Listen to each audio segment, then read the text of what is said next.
Okay, now we're live. Okay, so go ahead and start tagging some people. I'm gonna tag you first, so you. Actually, did you like the Real Real Talk Talk page. Facebook page? Have you liked it yet? Uh, let's Ooh, see. I am telling. Here I Let's got. I'm gonna send it to you in the see. messenger right now.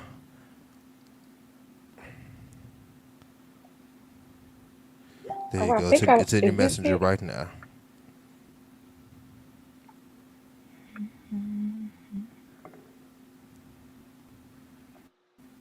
Okay, I am sharing this. So we live.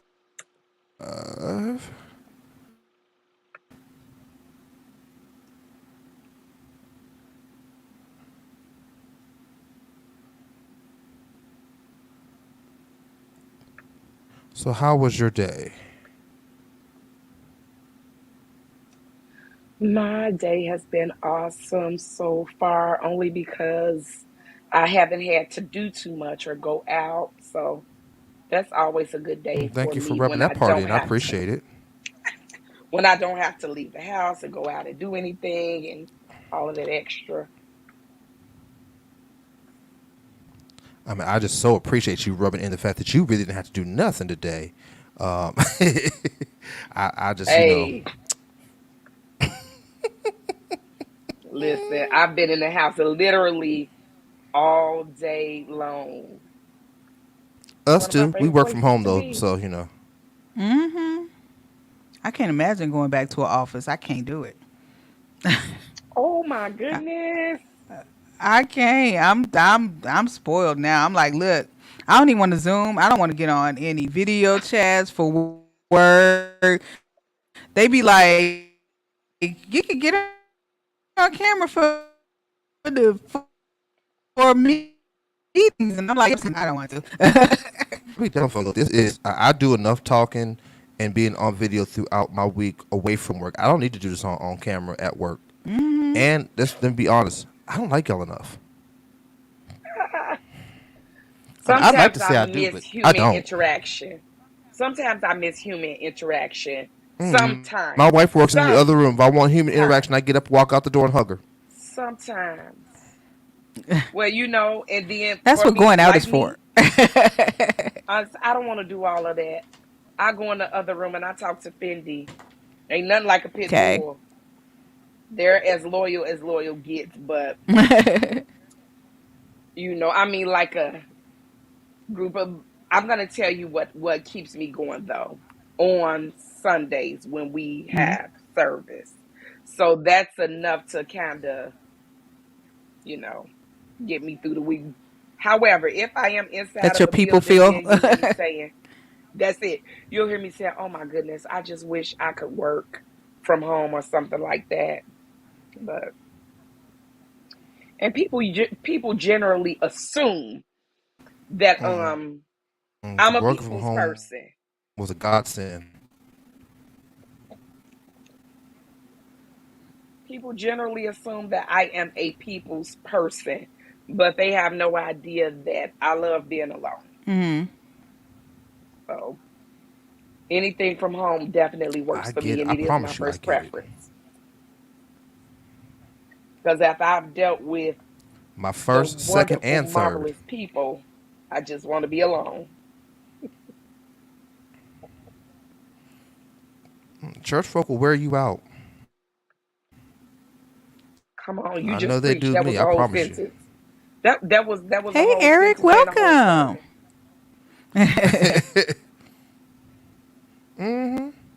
I be trying to tell folk, I don't look.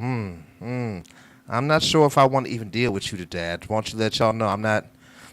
Y'all on my nerves. Y'all on my nerves. Listen, So, Y'all. would you consider yourself an introvert or an extrovert?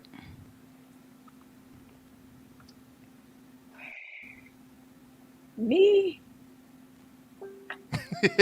I would Or 50-50? I think 50-50s look. is still a I, place, too.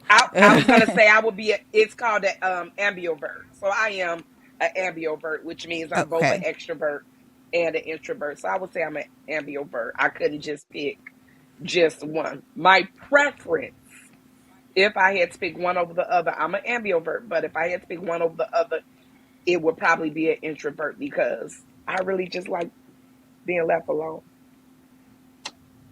So, Gotcha. What's it called when you don't like either? You don't really like people, but you don't like to be left alone either.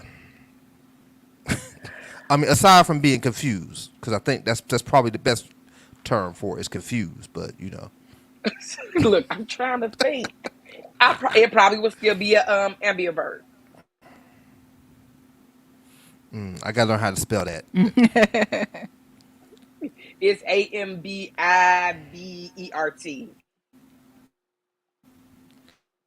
She said that like I'm gonna remember that.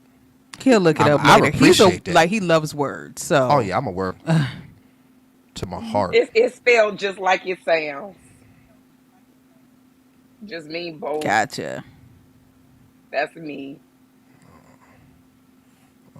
I am almost done tagging. All right, and I we're don't know if still you wanna waiting for tag people to anybody come else. in. As y'all are coming in, hey family, how y'all doing tonight? She loves Hey the y'all, hey hey. family. They're everybody's family. Everybody's not family. I see our good friend Eric is on. How you doing, sir? Eric, we had Our last podcast. our last podcast. We had a wonderful discussion with him, and we gonna bring him back for part 2 along with some other things. He good people. He good people. That's good. All right. So another one of our icebreaker questions. What's your favorite book or movie and why? My favorite book. Oh, this is going to be such a Oh, she biased got excited. She answer. slapped her hand with that. This is going to be such a biased answer, but my favorite book is The Hidden Hurts of a Woman's Heart. Okay. Who And who's that else is the by? author again? Dr. Courtney P. Hendrix. Oh, she good people. Hold on. That's right. You better go ahead and promote yourself. That's right. Let them know. Let them know. The Hidden Hurts of a Woman's Heart, intentionally healing through the Word of God. That's my favorite book. As it should be. The book and the workbook. The book and the workbook. You guys know I am very big on mental health and women's health and women's anything that relates to women's type of ministry and things like that. Hidden stories, the secret places that need to be healed. That mental, emotional, and spiritual aspect of things is really big for me. Operating in a place of completeness in that area. Okay. And for the people out there, where can we find the book? Because we be You can plugging find stuff. the Now, book come on, at plug it. you can find it at CourtneyPHendrix.com. It is on Amazon. It is at Barnes and Noble. It's actually almost anywhere that you can purchase books.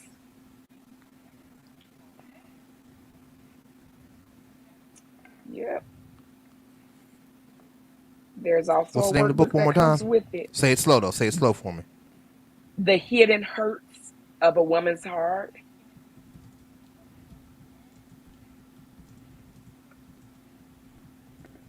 Intentionally healing through the Word of God.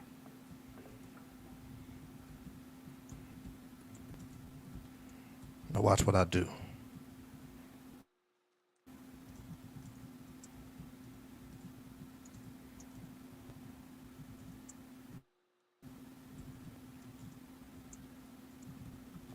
Watch how good I am at what I do. Watch this. First, I'm going to do this. We're going to go ahead and put that up there, like right there. Oh, Then I'm going to do this in just a second. Watch what I do. Now, I'm good at what I do sometimes. Sometimes.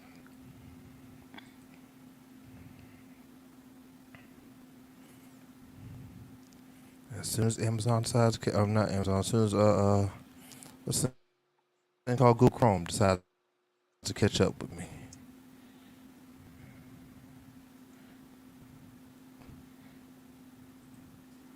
Come on and catch up. Come on and catch up. We ain't got time now.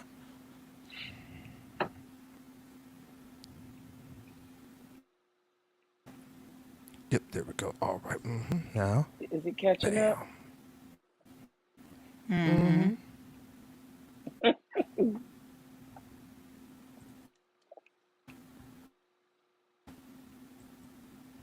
We're going to go ahead and let them see that real quick.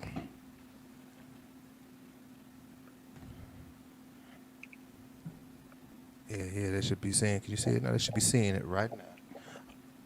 Oh, no, here we go. Yeah, they should be seeing it right now. Oh, so why is it not sharing? Hold on, It's not sharing. What's going on? Uh-oh. Today is not... There we go. It is trying to be. Uh-oh. Okay, there we go. Uh, Just so y'all know You what went and found we that? talk about. This is the book by Dr. Apostle Courtney P. Hendrix. I'm going to put both of them in there. This is what I do. oh my goodness. You thought I wasn't?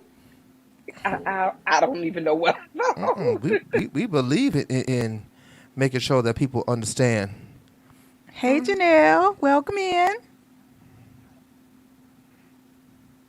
And if you think that's the only time I'm going to put that up, you crazy. Oh, Now that I see how mercy. that's a different kind of screen share present. Yeah. Oh yeah, that's what we do. All right, this is. Oh no, let me ask one of my little icebreakers. I forgot I had some icebreakers too. Here we go. Hi Janelle, what's going on, Miss Ma'am? Janelle is supporting us. She's actually half paying attention to us right now. She's listening, but she's also watching the fight. Gotcha. But I told her I appreciate her anyway. So Hey, here we go. Here's Janelle. one for me. This is a Jesse kind of question. What is your favorite non-churchy word? Your favorite non-churchy word or phrase? Hey, My you know I know a favorite bunch of churchy non-churchy stuff, so don't be phrase. trying to pull no churchy stuff. I promise you. My favorite. I got one for you. You ready? Mm-hmm. Is get somebody else to do it. I love it. Get somebody else to do it.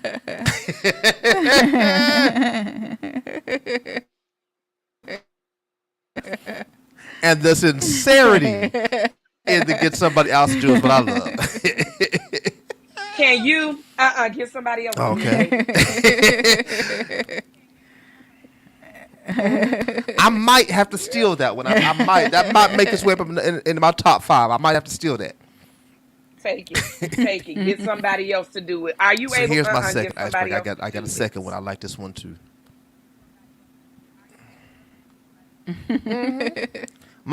Here it is. No, are you able? No, I'm Jesse. My name's not Abel. My name is Jesse. Ooh. Abel went down the street. Here's my second one. Here's my second one for you.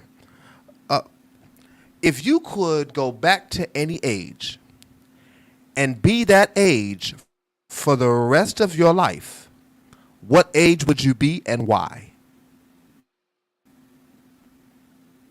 My answer to that question is I haven't made it yet.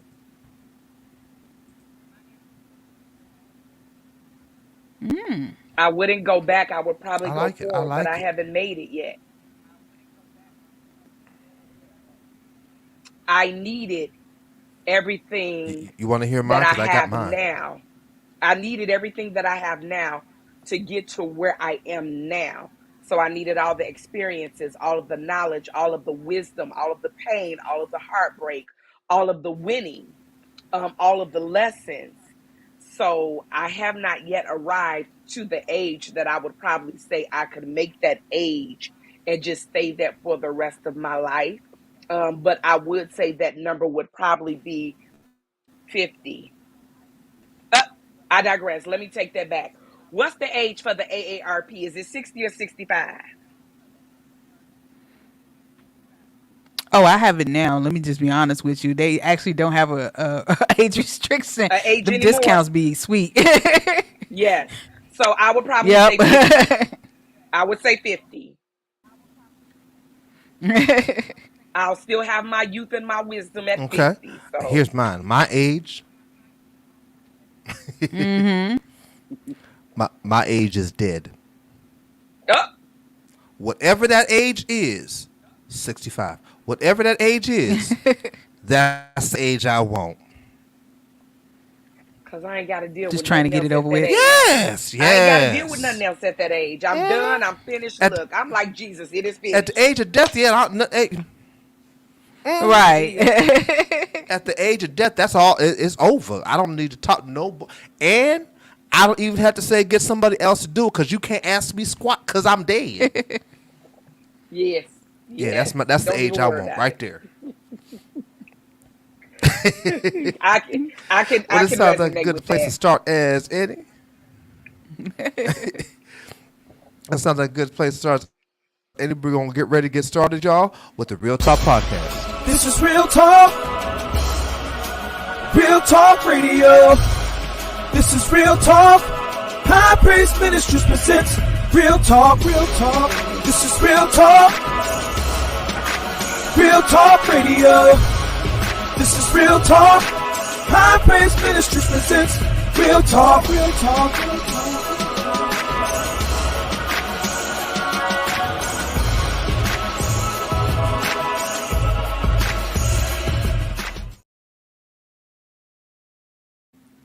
All right.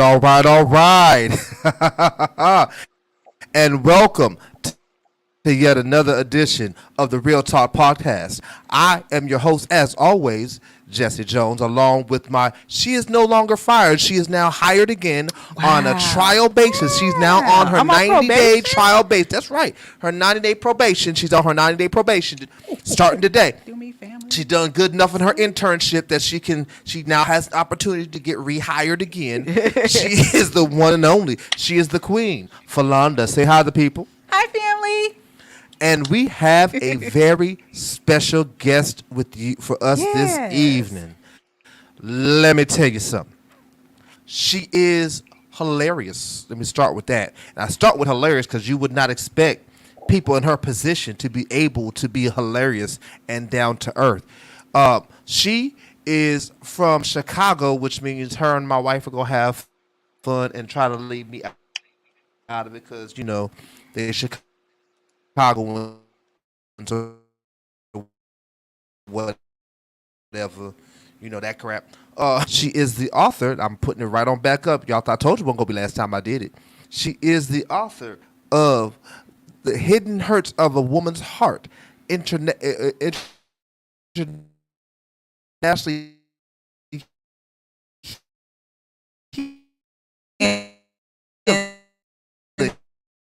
Intentionally. I'm sorry. Wow. I can't decide I didn't want to show on my screen and read from it.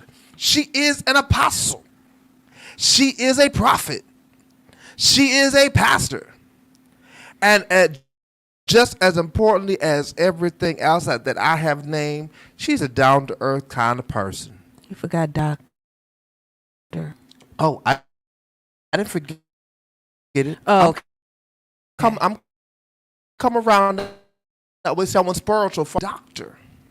And an advice out the backseat of her car. She ain't trying to give advice to give advice to you for free over the phone. Don't call her unless you're willing to pay her because she paid for her license. All them she got. So she's a licensed therapist. Mm-hmm. She specializes in a myriad of practices, including relationship counseling. She specializes in behavioral therapy. She is all of that at a bag of chips, and you are going to find that she's a fun person to talk to. She is the one and only Courtney Hendrix. Say hi to folks, ma'am. Hey y'all, hey folks, hey y'all, hey. Thank you for the opportunity to grace your Where's that platform delay? I don't tonight. Thank like. you.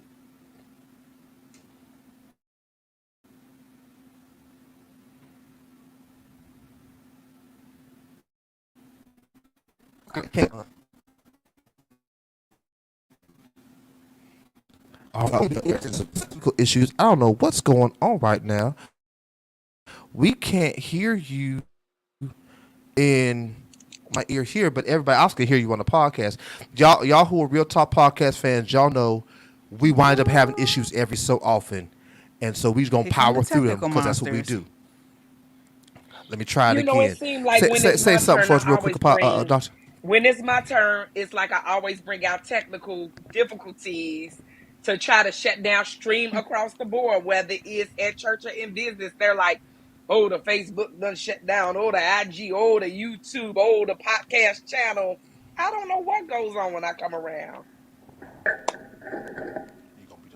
I would love to blame that on you, but as Real Talk Podcast faithful know, that is not the case. Since we have decided to start live streaming our podcast, everything and anything can and will go wrong. We have had lights fall out of nowhere in the middle of the podcast. Wow. We've had the camera shut off in the middle of the podcast. We've had delays and lags in sound in the middle of the podcast. It'd be all kinds of stuff. So this ain't just you. And then I'm a Jones. And what I always like to say is anything I do is never easy. And so even in service, we have issues in meetings at work. I got issues. Like nothing I do was ever easy. So this one either is not you or it's a combination of you and I together on the same platform. It may just blow everything up. Facebook may not be around tomorrow. Y'all better watch out. I don't know how that's gonna work, but yeah, it's gonna be quite interesting. I can believe it. So yeah, but I'm excited. Okay, I can hear you now. Good, we good now. We good in the ear. Okay, so all right, let's go ahead and get started. Whew. All right, go ahead. Oh, go ahead. So I'm on this kick now. Like you know how villains have their origin story. So I've been asking people, what's your hero origin story? We hear you from Chicago. How'd you end up here in Georgia? I knew you was gonna try and throw that back in there. Why? Because he's wonderful. You love Chicago women. I love Chicago women. Oh.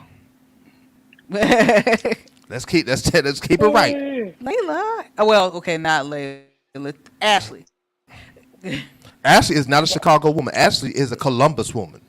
Anyway, 90% she was of born her in Chicago. She was in Columbus, Ohio. Oh, well, if she was born in Chicago, I'm sorry, doctor. She's a Chicago woman if she was born in Chicago. She was born in Chicago, and when she was born in Chicago, was in Chicago for like 5 years. She is 26 years old. She was from age 6 to age 21, 22 in Columbus, Ohio. You don't get to say Chicago when that's the case. Let me say this about that, and I say this all the time. Only great things come out of Chicago. She was birthed in Chicago. She's the great thing. I won't agree or disagree. There you go. I can't agree or disagree. I got a great thing to my left. However, I also know some other non-great things that come out of Chicago. I know a whole lot of non-great things that come out of Chicago. They're great. They just need to be developed. That's all. That's all. That's the story you going with? That's the one you going with? Okay. That's the truth that I'm going with, and I'm sticking to it. The truth that I'm going with. Let me tell you something. If you were born in Chicago, PSA, if you were born in Chicago, you man, and I'm going to stick beside you. I'm going to stick beside y'all. I'm going to stick beside you. I'm going to stick behind you. Right. I'm going to stick behind you. That way, if the bullets come, they hit you first.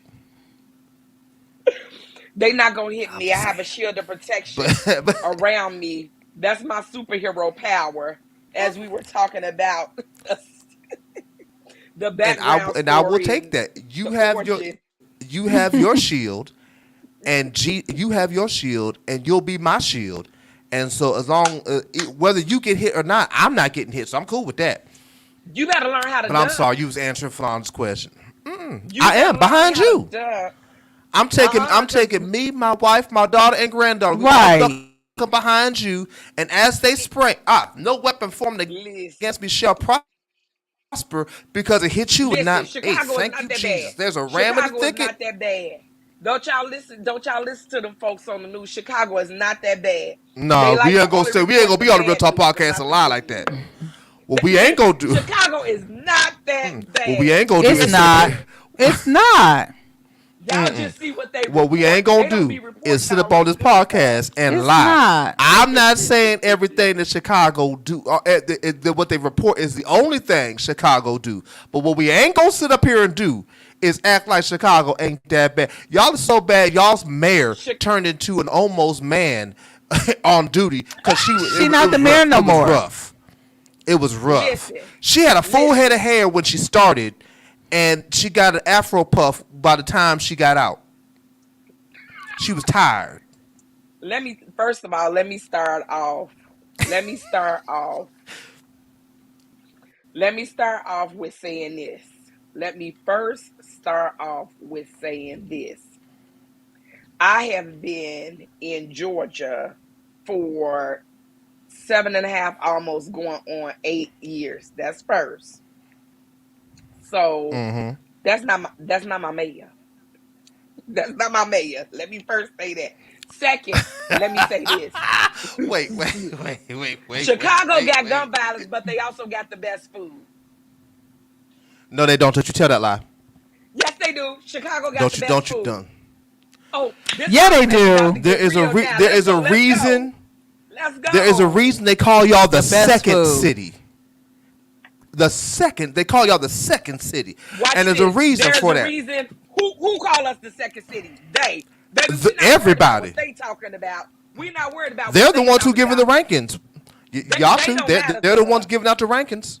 Let me tell you something. They giving out the if they rankings. Don't do nothing else, if they don't do nothing else, they gonna always lie. Remember that. They gonna always lie. If they don't do nothing else, they gonna always lie. I'm here to confront you with the truth. Chicago got the best food. No, they don't. I'm trying to tell you. I'm trying Yes, to help you get the. Let me put Yes, my they churchy do. voice on for a Yeah, second. they do. Let me help you Yes, get they- delivered. Chicago does not have the best food. I rebuke you there. Chicago don't. I rebuke Chicago you. even got the best New York style pizza. The devil is a lie. I could prove it. The devil is a lie. I could prove it. First of all, what you ain't gonna do That's why is lie they said on my city, New second. York, and be like, Listen, Courtney and Falonda, y'all know the truth. They called y'all second. Wait, Chicago's food and environment is so bad that they decided to burn the city down to make y'all rebuild it. That's how bad it is. That's how bad Chicago is. Now, the real city is NYC. The real city is NYC, and the best food come from NYC. The real city Ain't nobody is who? listening. NYC and all five boroughs. Excuse me. Don't nothing that's the best come from NYC except for those rats that look like cats. Get somebody else. First of all, see that sound like a lot of haterade. I have never heard anybody be like, I got to leave here and go to Chicago so I can make it. I've never heard that ever in my life. I've only heard I'm going to Chicago so I can learn how to dodge bullets and be like the Matrix. I have never heard anybody say I'm trying to make it in Chicago. People leave Chicago to go to other places to make it. People go to New York to make it. There's a whole song about it. If I can make it there, I'll make it anywhere. He's just a hater. It's not a see. People often call the truth hate. They did that to Jesus. Mama said that there would be days where you got to be told the truth. So why not you? Somebody got to hate. So why not you? Mama said there will be days like this where you get to learn the truth. And my Bible decrees that you will know the truth, and the truth shall make you free. Come on and know the truth. That ain't the truth. That ain't the truth. We ain't getting jiggy with it. No. Let me get my Chicago folks. Listen, I am not worried about them Chicago folks. I have stood up to Chicago folks most of my life, especially now that I'm married to somebody from the south side of Chicago. I stand up to all y'all. I ain't worried about y'all. We all know the truth. Ain't nobody ever said they want to go to Chicago. There's a bunch of people I know that haven't relocated to Chicago. Everybody. Not by choice. Everybody. Yes, by No, choice. some Yes. job is taking them there, or their Really? grandmama is No, sick. Ain't no, nobody no. Let willingly me tell you going to that something. place with the Let, hawk let, let me where the reach cold back. punches you in the Let me nostrils. reach back. Let me reach back. Let me reach back. Because back way, people been coming to Chicago to make it forever. Prime example, when the slaves was down here in the South, they was trying to make their way to Chicago, where we've always been free. Breaker, breaker, one So man. so Hello, no, are you the still the, there? the slaves didn't purposely relocate to Chicago. They got tired of walking, and that's where they happened to stop. Ah, They no, didn't want no, to no. stay to go to No, they Chicago. didn't listen. When They they was had the on their way to Underground Railroad, Canada. they was like, take us straight to Chicago. Take us straight to They was Chicago. on their way to Canada, and some of them folk needed to stop Listen, because they they couldn't make the followed journey to Canada. they Mm-hmm. followed the drinking gourd. They followed the drinking gourd and went That's the straight to problem. They Chicago. were following I don't want to drunks. hear You it. see, that's the problem. Y'all follow drunks to get to Chicago. You ain't supposed to follow drunks now. It wasn't no cheap drink though, I tell you It that. is. Now I will give you that it wasn't cheap, but it wasn't worth it either. Because y'all city They is got the expensive. liberty. Oh Lord, They y'all got expensive. oh yeah, it's expensive. But you know what? Georgia is getting just as expensive.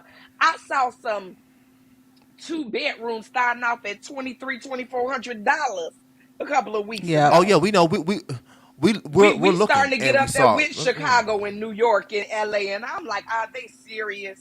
I saw a Here's the messed townhouse up part. community for $375. I said, I know you lying. Here's the messed up part. The two bedrooms that we saw that were in the $2,000-$2,300 range were one bathroom. I'm like, yo, hold up. Why? How Yes, do you have two bedrooms and one bathroom? one bathroom. Yes, Something is yes. wrong with this picture. Something is wrong with it. I keep telling people Not even so. a Y'all bath and a still half, trying to just one migrate. bathroom. One bathroom. Y'all trying to get down to Atlanta for what? The one bedrooms are $1,800. What are you looking for down here? This is They don't this is how believe it. folk get I live. COVID I live here. I'm telling you all. because they they can't get to the bathroom to wash their hands, and so that's how they get COVID. But let me give the chance to answer. Let me give you the chance to answer Falonda's question, Oh even though you're goodness. gonna start talking about Chicago again. What is your origin story? Oh, Because that's where we started at. let's talk about the background narrative. She asked me about how did I make it here. I actually came here on assignment. I'm gonna be 100% honest. I never wanted to move to Atlanta. Atlanta was never on my radar. I've always wanted to move to Georgia, and I was under the impression that I was gonna move to Savannah because that's where I wanted to go. You know, when I think of Georgia and a Southern Peach and all of that, I uh, envision Savannah with the beautiful water and the white fences and the good food and the tea time top hats and the sundresses and that's I had painted a picture. I wanted to go to Savannah, and then the Lord was like, "Baby, bye." He didn't get nobody else to do it. He got me to do it, and I ended up in Atlanta. When I moved down here, it was at that time just the boys and I. And I told my sisters, I said, this was in June. I told them, I said, next month I'm gonna move to Atlanta. And I guess they thought I don't know what they thought. I was lying, I was playing. I don't know what they thought, but I told them next month I'll be going. I'm moving to Atlanta. So I guess they act like they didn't hear me, they didn't believe me, they brushed over it or whatever it was. And contrary to their misbelief, the next month I moved to Atlanta. Um, I rented a Ford F-150. Fords are my favorite pickup trucks. I prefer a Ford F-250 Platinum, but I rented a Ford F-150. I rented a U-Haul hitch, that you put on the back of the truck. Packed up all of my stuff in that pickup truck and that hitch and drove 13 and a half hours to Atlanta, unpacked it, drove all the way back to Chicago, and dropped off the rental, dropped off the U-Haul hitch, and got to the airport and came back down to Atlanta. And I came Um, 100% and wholly out of obedience. When I got here, wasn't like I knew anybody here. I didn't follow anybody here. I didn't have any help. It was almost like I was in a no man's land, and there was no man here but me because I didn't know anything or anyone. I came here strictly out of obedience, and out of that obedience, it just ended up that I was out of that obedience. It did not end up out of obedience. I reaped a harvest that I began to live under an open heaven. Doors were open that I didn't even knock on. You know, everything just started to just open up for me out of being obedient to the assignment for which I was sent and set for. Um, and just not to get real deep, but that's how I ended up here. And I've been living my best life since I've been here. It is the best decision that I ever made. So that's how I got here, out of obedience. And although I I love like it. I like it. Chicago, I love Mm-mm. We Chicago. mm-mm. You Don't cannot make me mute pay you now. me to move back to Chicago. If you gave me a See? free house, I would not move back to Chicago. Now, when I left Chicago, I was not living in the city for maybe the past decade, the I last get it. decade that I lived in Chicago, I was living in the suburbs. Probably a little longer than that, but definitely for the last decade. I don't care if it's, I don't care what county it is. I'm not going back to Chicago. I did what I needed to do there and I left. Even when I go home now, I get me a same day flight. Now I'm gonna eat all the food while I'm there, but I get a same day flight because it's like, oh my God, I can't wait to get back to Georgia. And I'm here anybody for the who food. know me, they will tell you, Courtney not staying in Chicago for no extended period. If you see me at home in Chicago, it's one or two things. It's either number one, somebody has transitioned over to the other side, or number two, there is an event that I have accepted or some type of job, and I'm not coming for free. So it's a gig, it's a paid job. It's a, I don't, if it's ministry, if it's work or whatever, it has to be on a work basis. And I'll tell people in a minute, don't worry about putting me up in a hotel. Ain't nobody even gonna know I'm here. I'm here to do whatever you need me to do. I'm gonna come in and I'm getting out. Other than that, I don't go home. You know? I promise you I can relate to that. I promise you I can absolutely relate to not going home for doggone near any reason whatsoever. Any. Because there's nothing there for me Did you have another one? anymore. The- Even if there was something there for me, let me tell you the truth, I still ain't going back. If The it's something there songwriter for said me, very I believe that expertly. God will send it to me. The songwriter expertly said, "I won't go back. I can't go back to the way it used to To the be, way things used to be. to my hometown where they tried to enslave me." Um, let's go That's my ahead. song too. Let's go ahead and jump right into our first topic. The topic that you said to me that when I asked you what it was that was weighing heavy on you, something that you would love to talk about, you were quick to come back with this one, and I appreciate it. And so we gonna have us a nice little talk about something the church folk don't like to have a conversation about because it's illegal in most churches. This thing called divorce. This thing that everybody, not everybody, but a lot of folks happen to have to go through, and what that means for people, and in particular, how to recover from and deal with the aftermath of divorce. So Yes. let me start with asking this question because uh, uh, No, I won't say that. I'll just go right to the question. I had a statement I was going to make, but I ain't going to make the statement now. I'm going to go right into the question. And so the first question is, what are some of the things that one needs to begin to do to try to cope with the trauma of divorce? Because true enough, whether people like to admit it or not, divorce is a kind of trauma. And with any trauma, there are things that need to be done to be able to cope with and overcome that trauma. So, what are some things that you would suggest are things that one needs to try to start doing to cope with and overcome the trauma of divorce? The first thing that I would suggest in order to cope with and attempt to overcome the trauma of divorce is first and foremost, focus on you. Focus on you. The thing about it is we focus on everything and everybody other than us when we are experiencing traumas.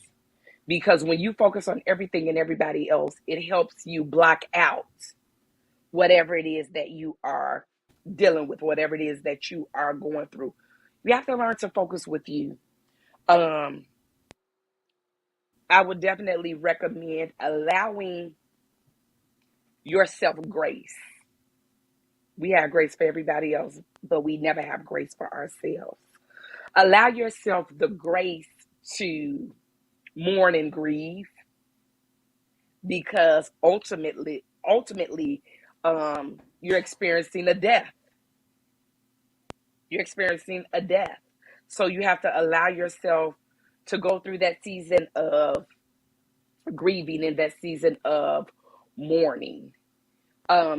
Take the opportunity to learn you because the thing is, the aftermath of divorce can be extremely dangerous. Um, Once you are divorced, you are a new person. You're a different person. You're no longer that person that you formerly knew because it changes everything about you and who you are. So getting to know you over again, and a lot of times I ask people, who are you? And when I ask you that question, I don't need you to tell me what you do. That's not what I asked you. I didn't ask you what you do. I didn't ask you your title. I asked you, who are you? And what I notice is almost 90% of people have no idea who they are. And you have no idea who you are inside of a marriage. That's a fact. So I know you have no idea who you are outside of that marriage. People will tell you what they do, but they cannot tell you who they are. So take the opportunity to get to learn you, get to know you, get familiar with you. Deal with your pieces. Know that all pieces are not broken pieces. Some pieces are broken pieces, but a lot of pieces are hidden pieces. So sometimes we have to go through that place where there needs to be a restoring, there needs to be restoration, there needs to be revival, there needs to be a renewing, because a lot of the times individuals will go into marriages and based upon how the partner feels, some of the components that make you who you are, you begin to suppress those, you begin to hide those, you begin to put them down and you never pick them up again because it does not fall into alignment with the expectation that your partner may have for you and in your marriage. So being able to deal with your emotions, mourning, grieving, taking the time to focus on you, learning who you are, and having grace for yourself is so extremely important. And a lot of the times when people deal with divorce, you deal with everything else with the exception of the component of things that I just explained. You know, you hear people say the quickest way to get over one is to get under another. Mm-hmm. You see some people, they got married in 1995. They got divorced in 1996. About 1997, they married again. I mean, Elizabeth Taylor had more husbands than I have shoes. Mm-hmm. Mm-hmm. So I can almost guarantee you she did none of her work to make sure that she was whole. You have to make sure that you're whole. I You have think a to lot make of sure. people. Oh, Go sorry, ahead. didn't mean to cut you off. Like I Go feel ahead. like a lot of people don't really give themselves the grace and take the time to heal before jumping into another relationship. I was talking to a woman who is going through a divorce right now after 20 her second divorce after like 20 some years of marriage, and she's 61, and she's like, what do I do now? I'm like, it's time to like get to know yourself again.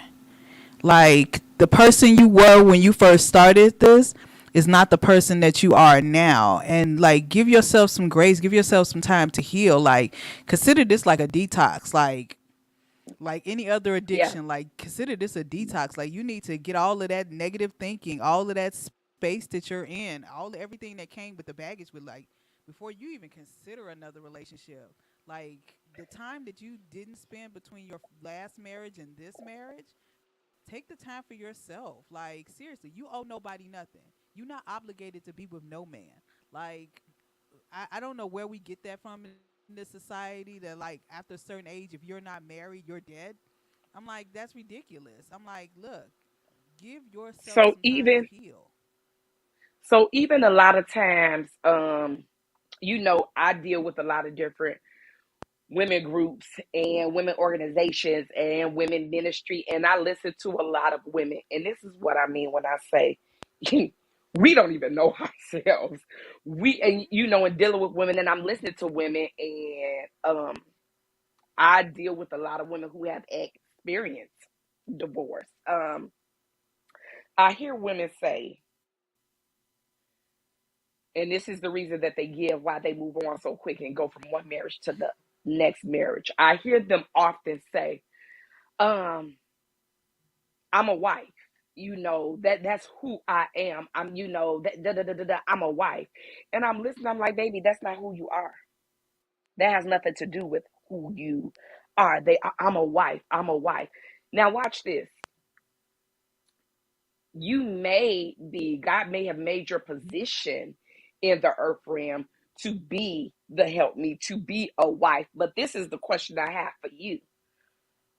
Are you their wife? Is my question. You may be a wife, but are you his wife? That's where the breach of discernment and understanding and communication and all of this other stuff comes from. You may be a wife, but you're not a wife to the one that you're married to. That you know that and I when I counsel married couples, one of the first questions I ask them is that your wife?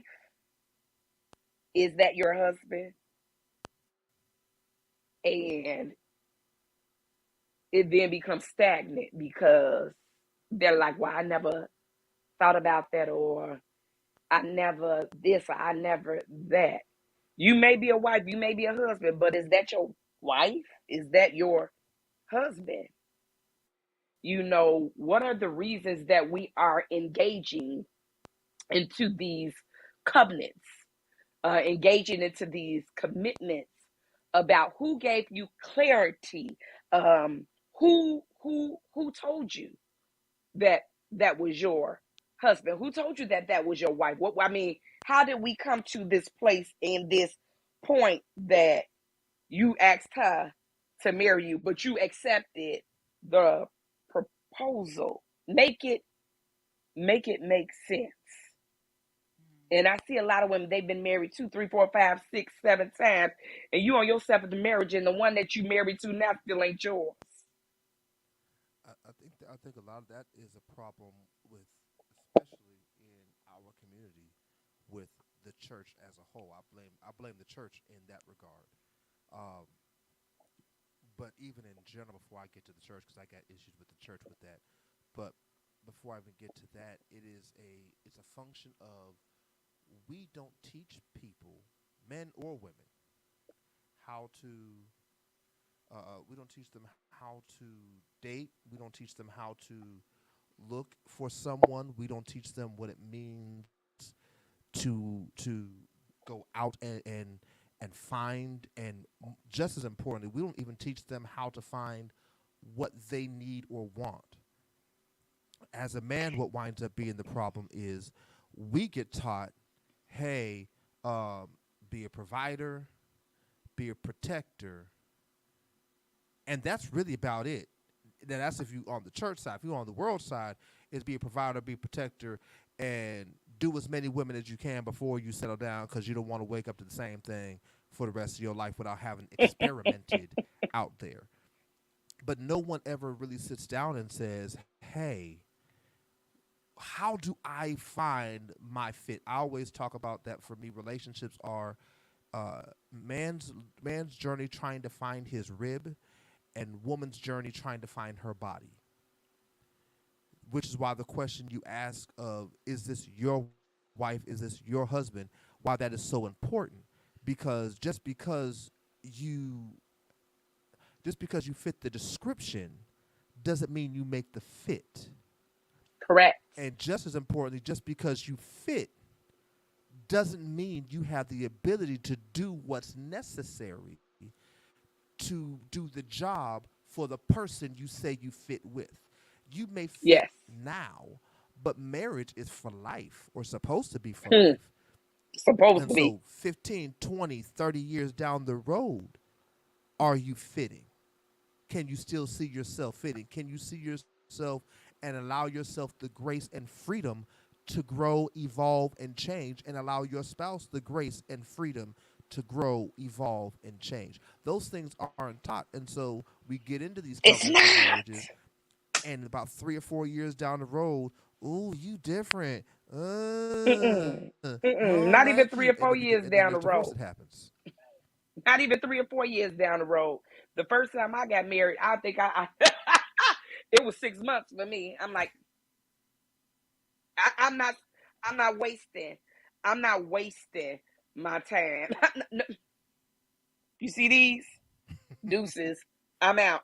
I'm not finna give you no 2, 3 years. Ah, yeah, you ain't it. I thought you was, but you ain't it. I'm not wasting my time like that. Watch this. Um, as you said, we are not taught. I was not taught. I saw marriage, but I was not taught. When you see, watch this, people say, when you know better, you ought to do better. That's the most idiotic thing I've ever heard in my life. When you know better, you ought to do better. I know better, but how can I be expected to do better when I don't know how? Who taught you to do how to do the better? I know better now, but now I don't have the necessities in order to do the better. I don't have the knowledge in order to do the better. If you don't have the knowledge, if nobody has ever sat you down and taught you, how do you know?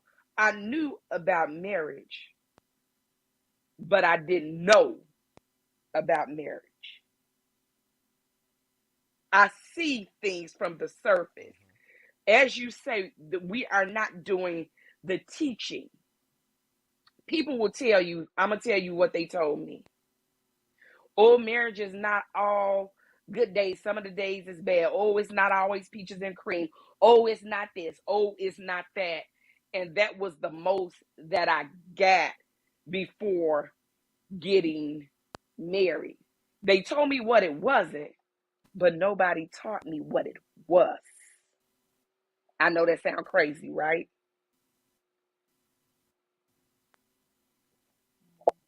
Like they treat it like motherhood. Like you automatically just supposed to know.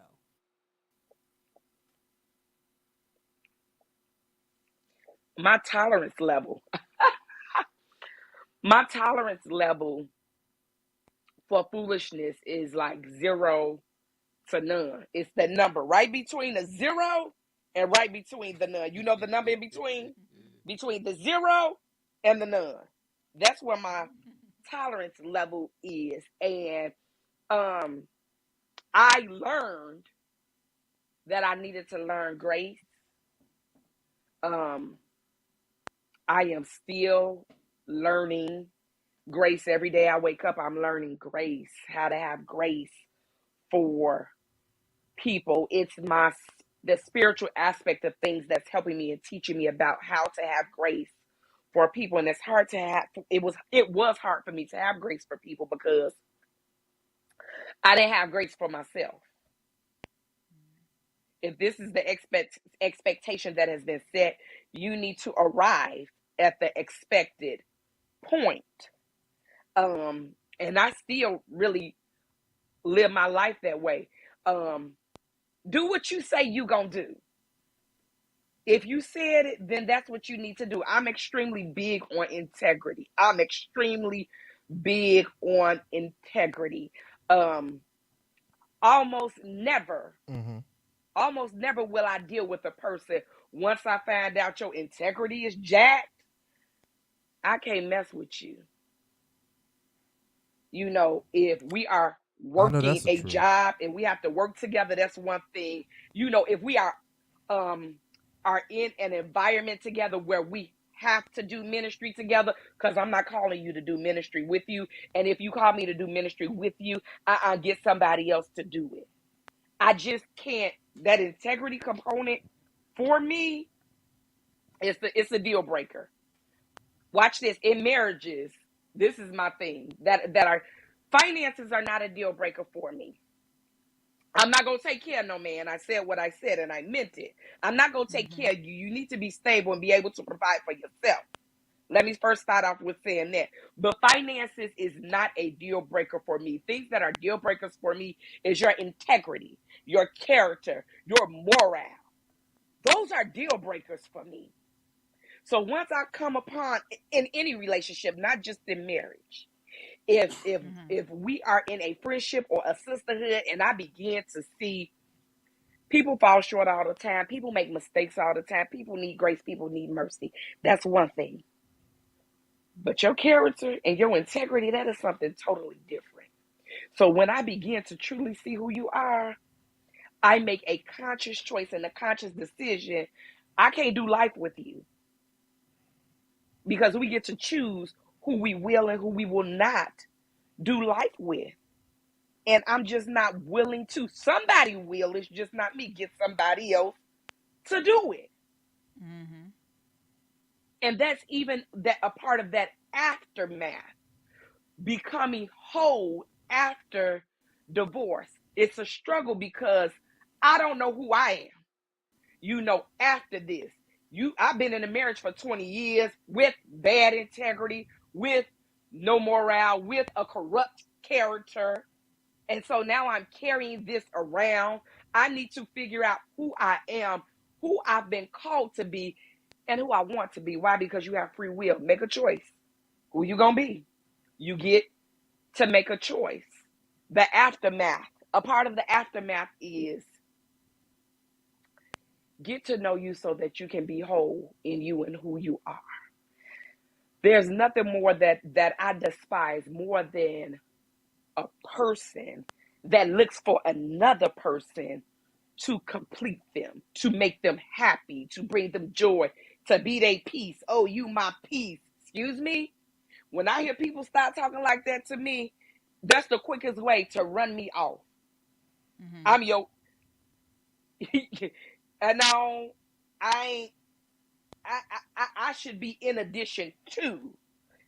The adding the two. If you're depending on me to be your peace, I'm letting you know I'm walking away from you now because that's too heavy for me to carry. I will not. You are not going to make me responsible for making you whole, for giving you peace, for giving you happiness, for giving you joy. Give somebody else to do it. I'm not picking that burden up. I am consciously making the decision to exit stage left to the point of no return. But That's again, just who I legitimately, am. that's not You have what to be your people own are peace. taught. You have to be your own happiness. People are now taught to try to be that. You look at almost every romantic comedy or romantic movie, book, television show, old school song. That's what is sold to people. It's sold that I'm going to be your everything. I'm going to be this. I'm going to, not that I'm going to add to it. Not that I'm going to help bring it and make it better. I'm going to be that for you. And the thing that I don't think anybody ever thinks about is, okay, if this person is that, what happens to you when they leave? Now, I'm not even necessarily talking about divorce. What happens when they die and Yeah. you're still alive? So now you no longer have any of those things that they were. But watch this. That's not. What happens? What happens to that? Not when they die, not when they leave. What happens to that when they are still there and actively engaged and functioning in relationship with you, but they going through something? But they going through something. You understand what I'm saying?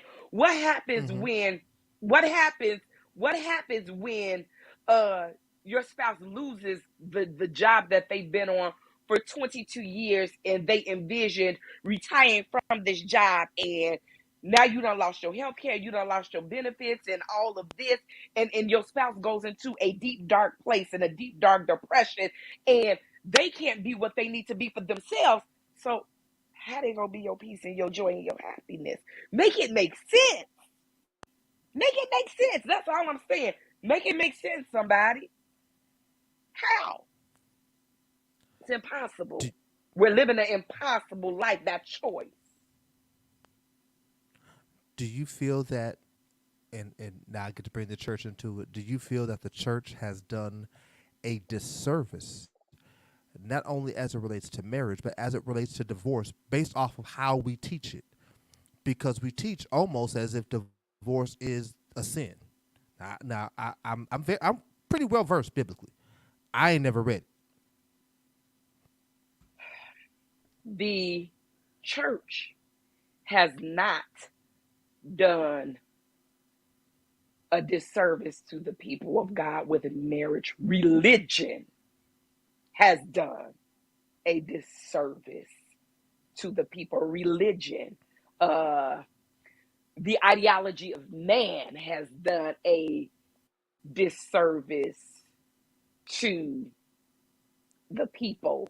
Um, one of the things you know, I'm very big on hermeneutics, extremely big Mm-hmm. on hermeneutics. So they govern the word of God ineffectively, incorrectly, um, real hasty, like some of the stuff that I have had to garner and learn along the ways. I thank God for the Holy Spirit. Holy Spirit is the best teacher in the world. I don't care what nobody says. Um, but I watched religion teach people. Um, the answer is yes to your husband beating you and killing you. The answer is yes to your wife beating you and killing you. The answer is yes to allowing them to cheat. You know, we get in with His grace and His mercy, and you know, man is humanity and flesh. And I watched the church teach that it is okay for your spouse to have an addiction and be an alcoholic and spend all the mortgage money and the bill money and leave you and the kids at home hungry. Or you know, I watch the church utilize the word of God. I watch the word of God be utilized the way that the word of God was utilized to control and rule over slaves. Mm-hmm. So you're teaching how to be enslaved. We almost oppose everything that the Word of God says when it comes to marriage and what marriage should be and what it should look like. And we oppose what love looks like. Um, it's just so much that I can say as it relates to this and this topic. It gives a free pass. Watch this. What you are taught inside of the church, brick and mortar, the building, gives you a free pass to live a raggedy, any type of way life in your marriage, because it is to death do us part.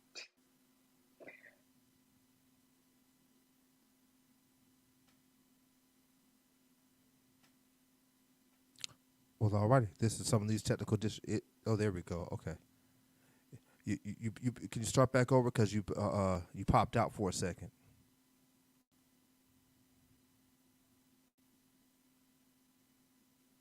And now we lost your sound. We lost sound. Nope, can't hear I can see your mouth moving, but I can't hear you.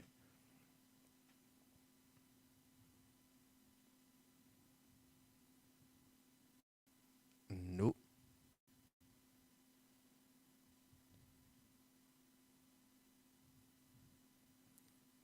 Try this. Try closing out and coming back in.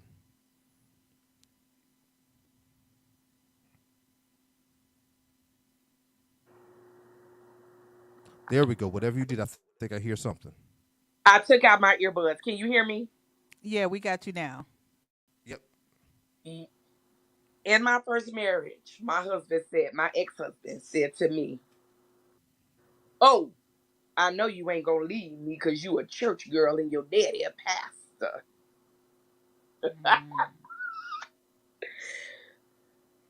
Stuff like that don't work on me. You can't threaten me to do something that I don't want to do. I don't care who you are. My daddy, my mama, my sister, my brother, my kids, my pastor. I'm cut from a different cloth. You can't manipulate me into doing anything. You can't hold me hostage. You can't make me. I don't care what you say. Um, Unfortunately for you, I really do know God. I really do. And so a lot of the times, people get caught between a rock and a hard place when you have people who know God. You can't manipulate those type of people. You can't misrepresent who God is in order to make them stay somewhere that God never released them to be in the first place. Mm-hmm. So I guess one of the greater questions would be, once you come into the know of the truth that you're not supposed to be there anyway, and this is some doing of your own. God did not approve this, nor did he orchestrate this, nor did he ordain this. I guess the greater question would be, what do you do next? And I think that like people before they even get married, they don't, other than, oh, I love them, we don't really consider like what this marriage means. Like, what's the purpose of it? Why am I here? What am I supposed to gain from this? What am I supposed to learn from this about me, my spouse, the whole situation? I don't think we asked ourselves those questions. And once things go wrong, I think a lot of people, and the perspective is different for men or women. So I've never been divorced. This is my first marriage. I think that this perspective and the stigma on divorce are different for men and women. Like women are just supposed to take it. Like do what your husband says, and if you divorce, what did you do? And then like you'll see like men in the church and they'll be like on wife number whatever Elizabeth Taylor got. And it'll be like, oh, okay. Like at some point, like there has to be some kind of reconciliation. Like, hey, maybe I got married in flesh in the first place. Let me say this. Let me say this. One of the, and I know I'm probably gonna wreak havoc from the church folk about this, and I really don't care. Um, I'm gonna say this. One of the biggest, and I mean the biggest mistakes that you could ever make as you are moving toward marriage. I'm talking to the church folks now. One of the biggest mistakes that you could ever make is to go and get your marriage counseling from your pastor. It's one of the biggest, that's a setup for failure. That's a setup for divorce. That's a setup for confusion. That's a setup for problems to arise. And I am going to tell you why. Unless your pastor is a counselor, unless your pastor is a therapist, they should not be giving you marriage counseling. They can give you wise counsel. They can give you wise spiritual counsel, as they should, as it pertains to marriage. They should be able to give you what thus saith the Lord, wise spiritual counsel. Counsel. They could even mentor you, but you're talking about counseling, your therapy. If your pastor is not a therapist, that is who should not be doing your marriage counseling. Watch this. If I need to have open heart surgery, I'm not going to the podiatrist. I'm not do make it make sense. If I murdered somebody and I need an attorney, I'm not going to go and find a cosmetologist to represent me. Make it make sense. Well, You that's sitting in counseling with your senior pastor. Meanwhile, your wife is a manic depressive, and the pastor can only talk to you about those things of the spirit because you have not been trained. You don't know and you don't understand um how to diagnose in the psyche of these things. And you're dealing with multiple personality disorders, uh forms of anxiety, a schizophrenia, all of these different components, and you sitting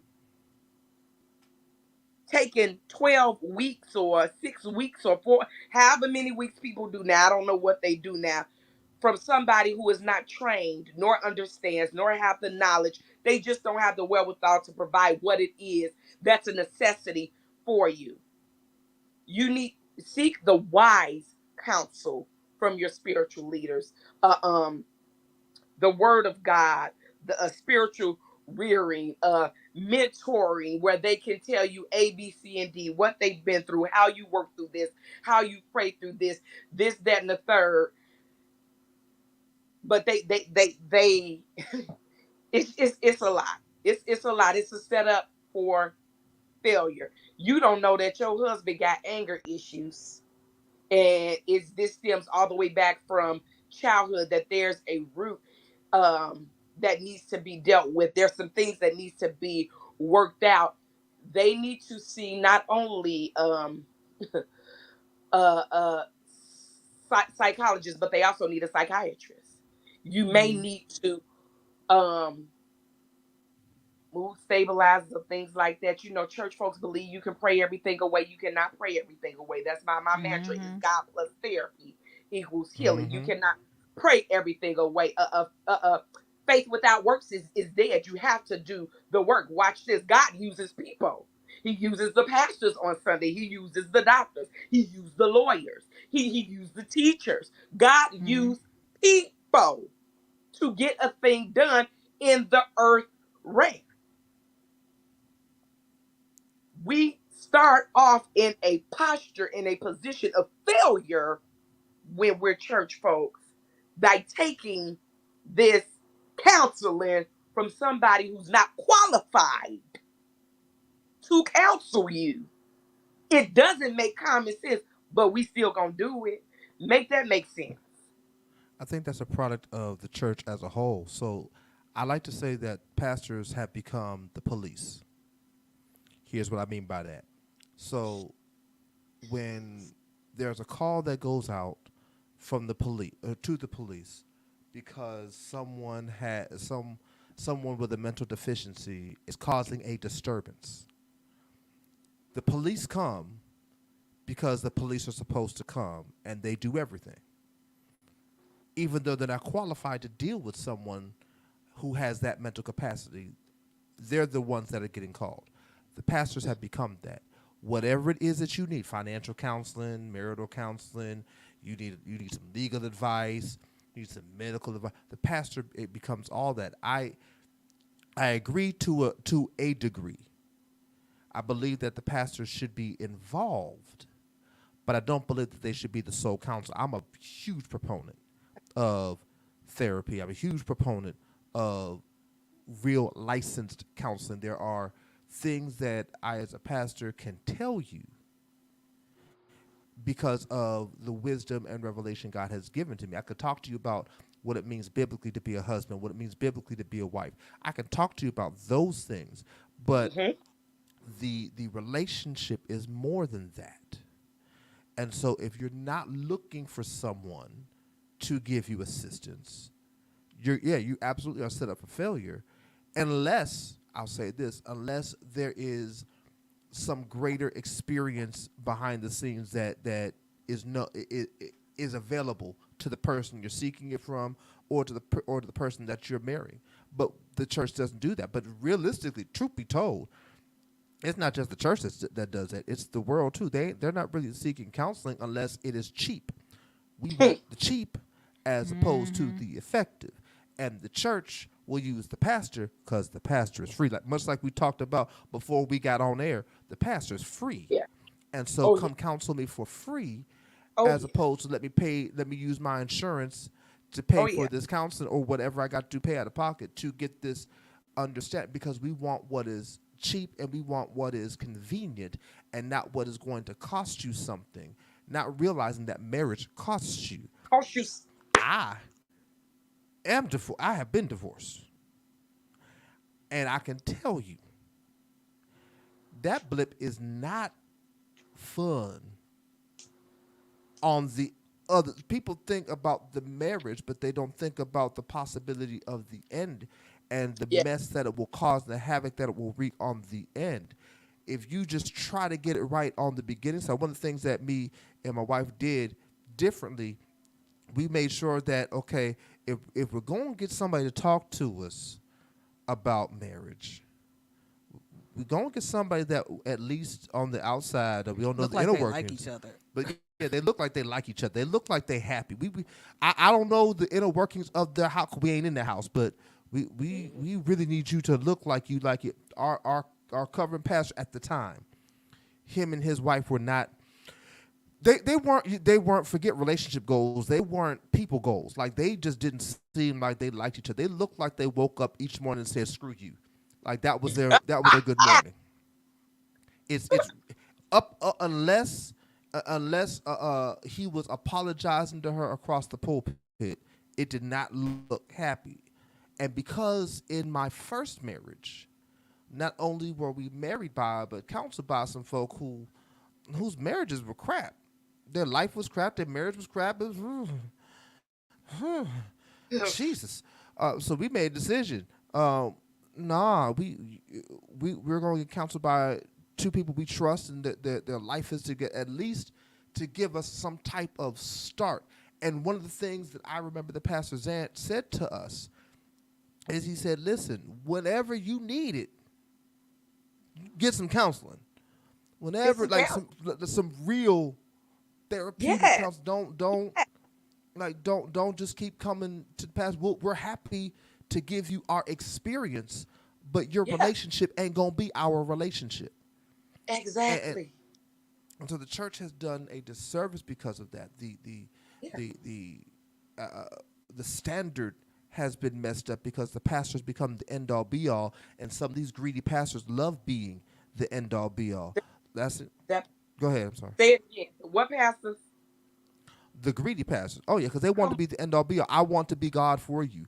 I want you to call me for everything. I want to be the only person that's able to pray for you. I want to be the only person able to speak a word over you. I want to be the only person that's able to look into your life and deal with. Nah, I'm not Jesus Christ. My name is Jesse. Our similarities, Jesus and Jesse's similarities, stop at the first S.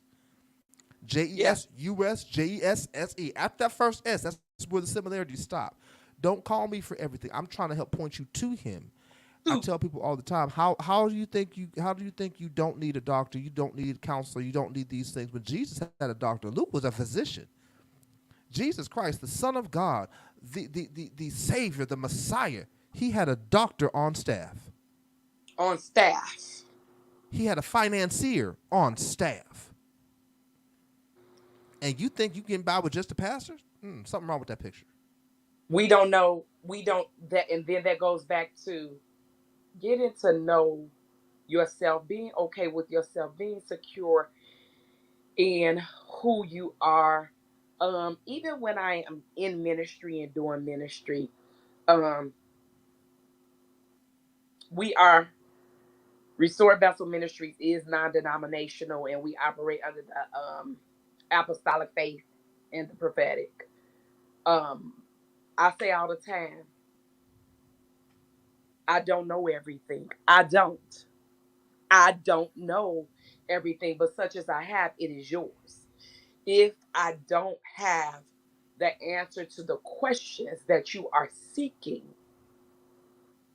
I'll go and find a reliable source so that we can outsource, so that we can gain the knowledge that we need. Because I believe God. I just do. I believe God. I believe many members in one body. I believe it. Mm-hmm. I believe that we all have a very intricate part to play in the Great Commission, in the kingdom. I don't have all the answers. I don't know it all. God is saying new things every day. People are like, oh, there's no new thing under the sun, and this and this, that, and the third.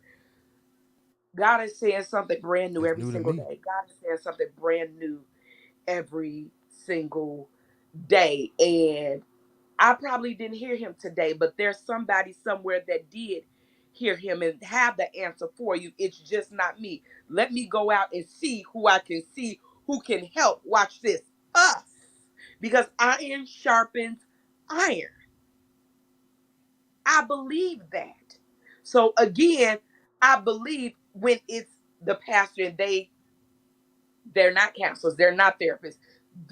Their component of things is to give you wise counsel, to give you godly counsel, to give you their experience, to mentor you, to pour into you, to do things from the spiritual standpoint and aspect of things in which they should have mastered.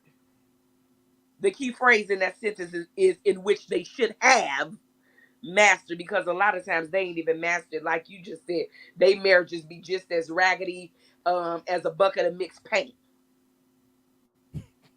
But they you Mm-hmm. counseling somebody else that you're not even qualified to, I mean, your stuff all y'all smiling at church on Sundays, and then once y'all get home after service on Sundays, shoes is flying, glasses going back and forth, y'all calling each other the biggest B words and whore this and whore that. I mean, I'm trying to see who can outdo who with cussing each other out.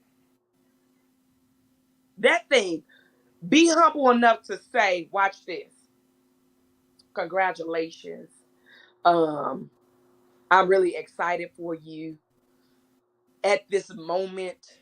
I have some things going on, and I don't believe that I am able and capable to take you to your next in this. However,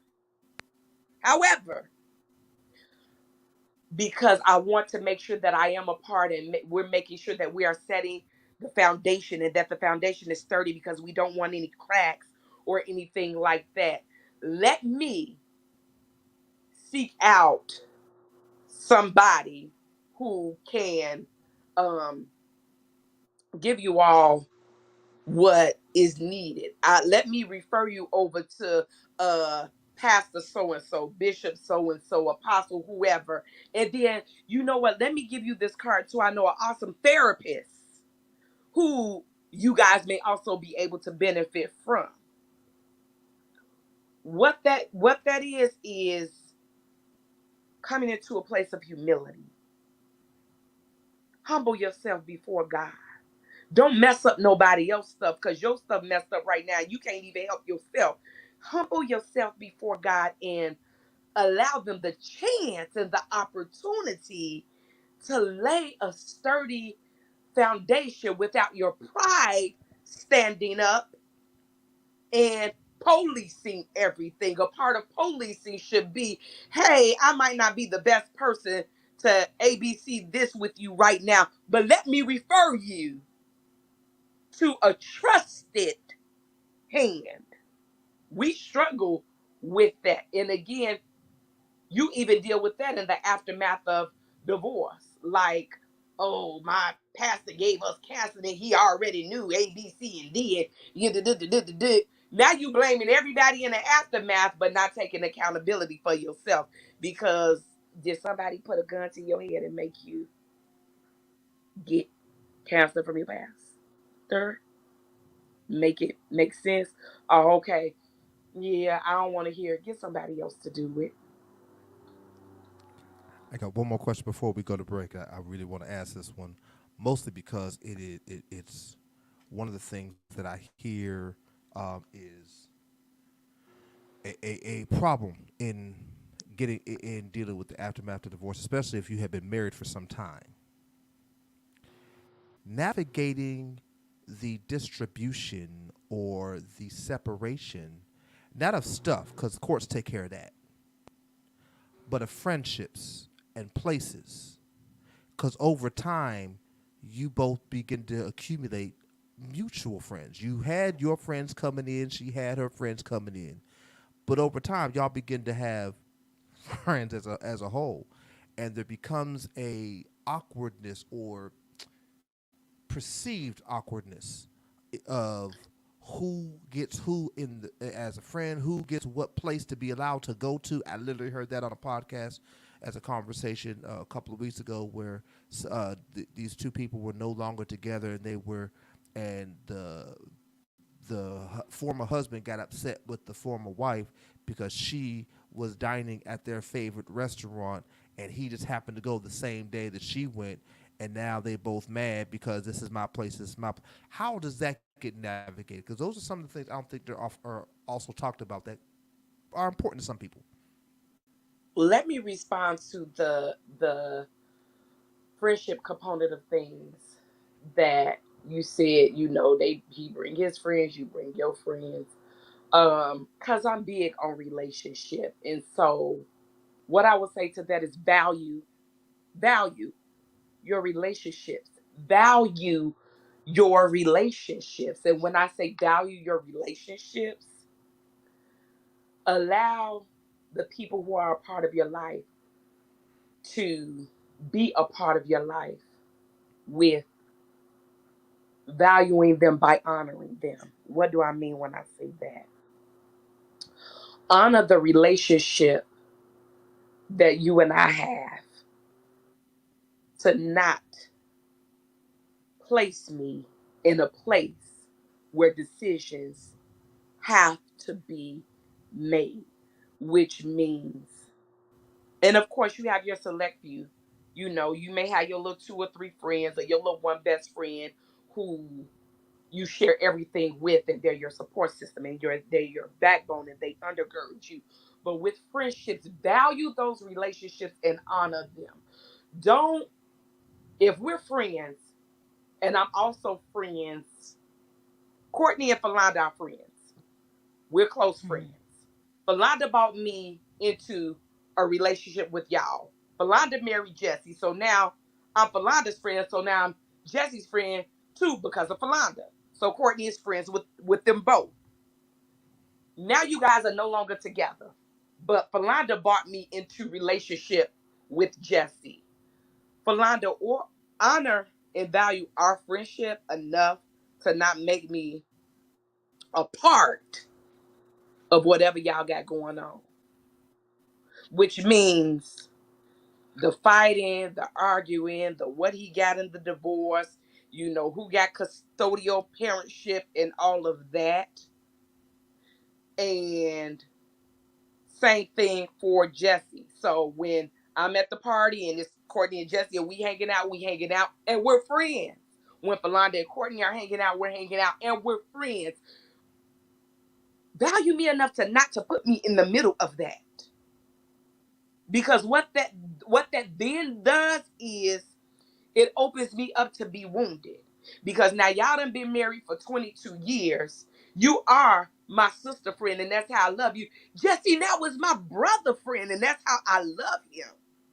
And so now what you're doing is you are you're wounding me in this divorce. Now I have to make choices. Now I have to judge him in this and judge you in that, and value your friends enough to not force them into that place in relationship and division.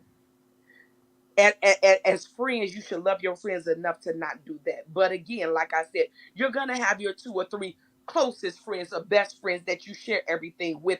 And they are assigned. They are assigned to walk with you through those moments.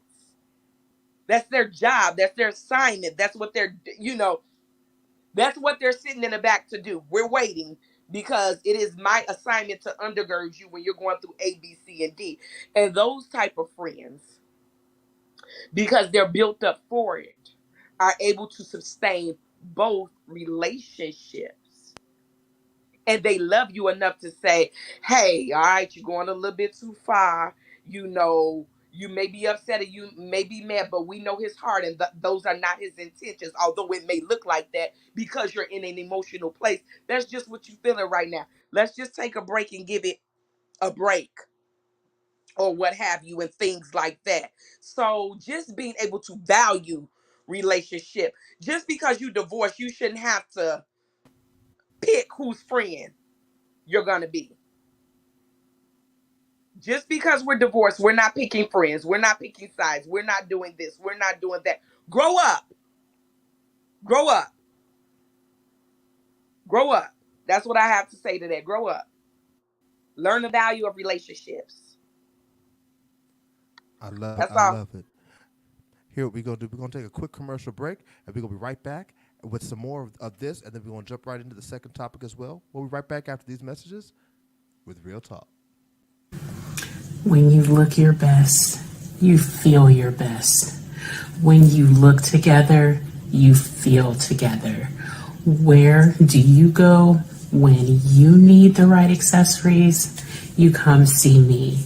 I have everything you need for the colors, for the classics, for the rings, for the bling, for every outfit, for your casual outfits, for your formal outfits, for your work outfits, for your hangout with your girls outfits, for your going out to dinner outfits.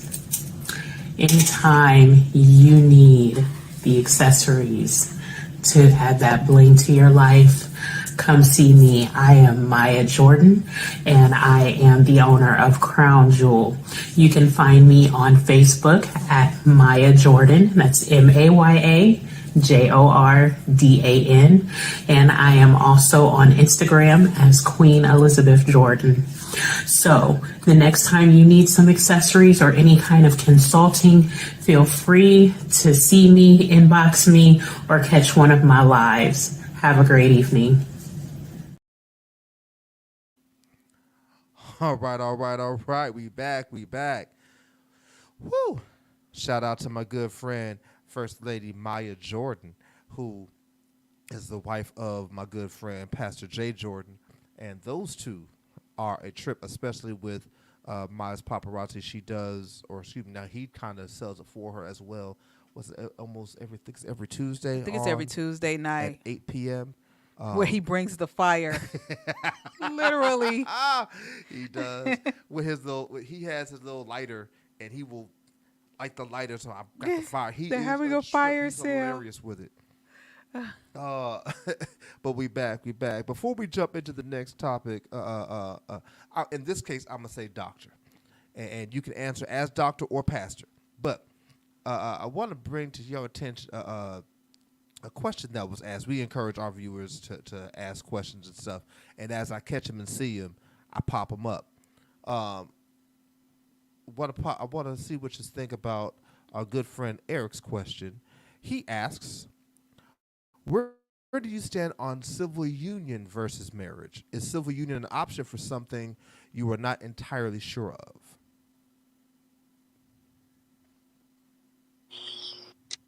Dealing with civil union versus marriage.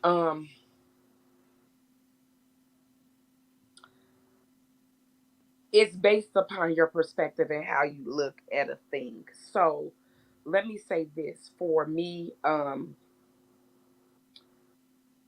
as a younger girl, as a young lady, as a young woman, a big component of marriage for me was based around the paper work. It was based around the paperwork of a thing. Um, but as I developed, as I matured, as I gained wisdom and knowledge and experience and different things like that, it's the least of it. Am I saying that, if you married in your mind or this, that, and the third, don't worry about, going to, legally being married or what have you? Um, that's not what I'm saying. What I'm saying is marriage takes place in the spirit first. It takes place in the spirit first. It takes place in the mind. It takes place in the heart. Um, it takes place. It's a mind, body, and spirit type of thing.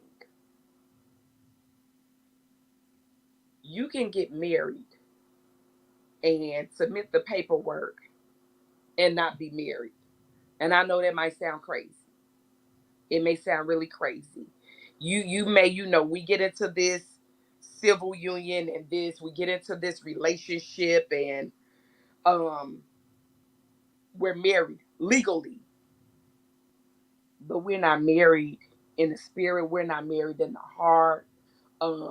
Our souls are not intertwined. It's bigger than the civil union of a thing, just the paperwork of a thing. Because I've also seen a lot of people, even in the church, I've seen let me use the correct word. People that contractual marriages. We got a contract. We gonna get married and for the sake of the look of a thing, and you gonna do your thing, I'm gonna do my thing, and then when we out in front of the people, we gonna be in unity, we gonna be in this, and we gonna be in that, and we are going to present this, but behind closed doors and in our personal life, we are gonna do that. This is an agreement, that we are both. This is an agreement that we are both in agreement of.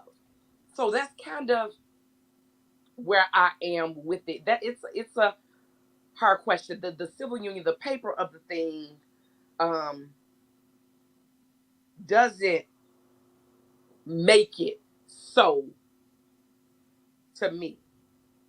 What makes it so to me is the reality of a thing. We may go to the church and we get married at the church and we file the paperwork at the city and I change my name and then we get home. But are we married? Am I your wife? We're married and you asked me and you took my hand in marriage and we get home and folks talk about me like a dog and you my husband and you allow it and you sit up and talk about me like a dog with them. You don't come to my rescue. You don't take up for me. You don't protect my name and you don't cover my character. That's not, we're not married. That's not what marriage is. You provide for yourself, but you don't provide for me, your husband or your wife. The wife get off of work, she eat on her way home. Then when she get home, then the husband come home and he like, what's for dinner? And she like, well, what you gonna eat? What you gonna fix yourself? You didn't get you nothing. Selfishness, no concern, no consideration. That's not marriage. We not married. That's not what marriage looks like. What marriage looks like is if I eat, we both eat. And that's not just in food. That's in any and every area of your life. If it's my winning season, it's our winning season across the board. Marriage and the civil union and all of that. The paperwork is one thing,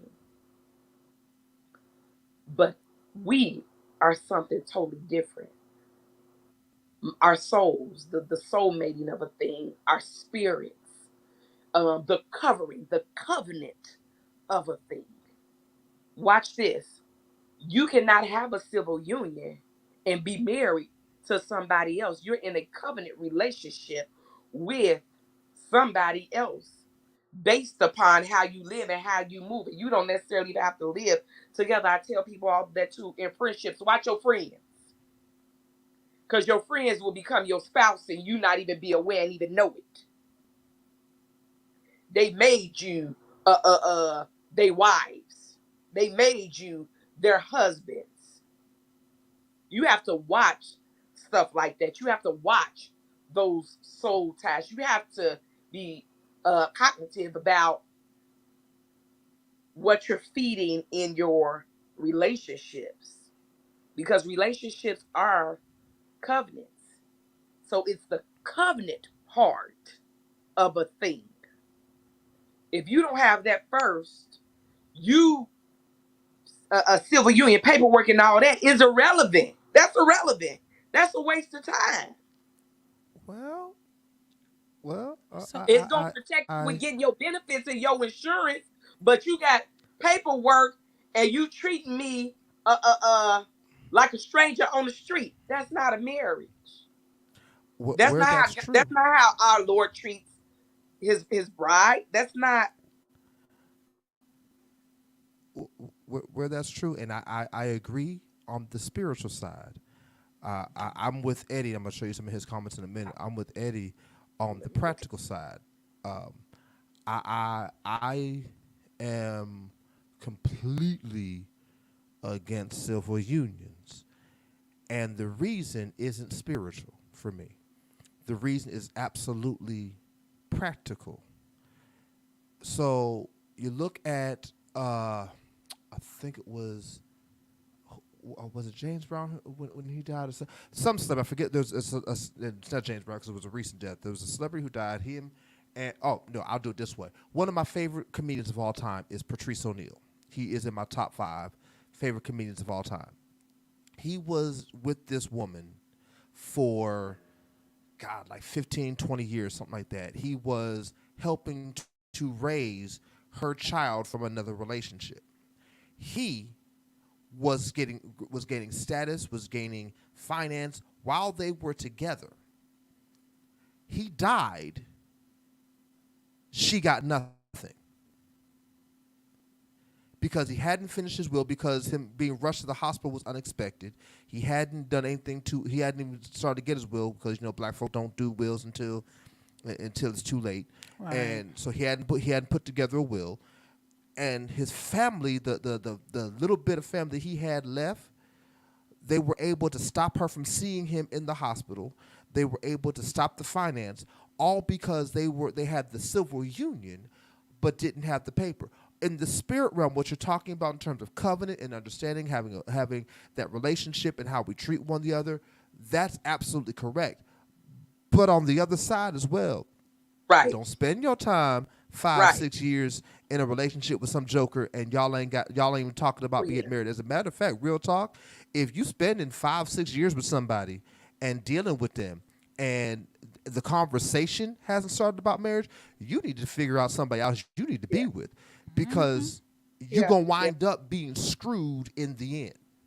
Yeah. So I'm completely against the civil Yeah. unions. The first comment Eddie said was civil unions are not respected by federal law. It's almost like the history of of slave marriage. Enslaved folks were married by God and their heart, but those unions were not respected by the law. And the next comment he says is you can get ripped off in a civil union. A partner can take your money and flee the state without any federal consequences and leave you destitute. Know who you marry and align yourself with. Be together at all levels of commitment.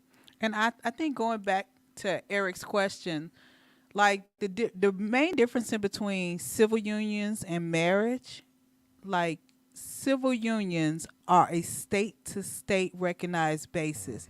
So we had a member who was same sex civilly married in the state of Ohio. And an incident happened where she had to relocate to Wisconsin and for some child custody issues, and Wisconsin did not recognize their union.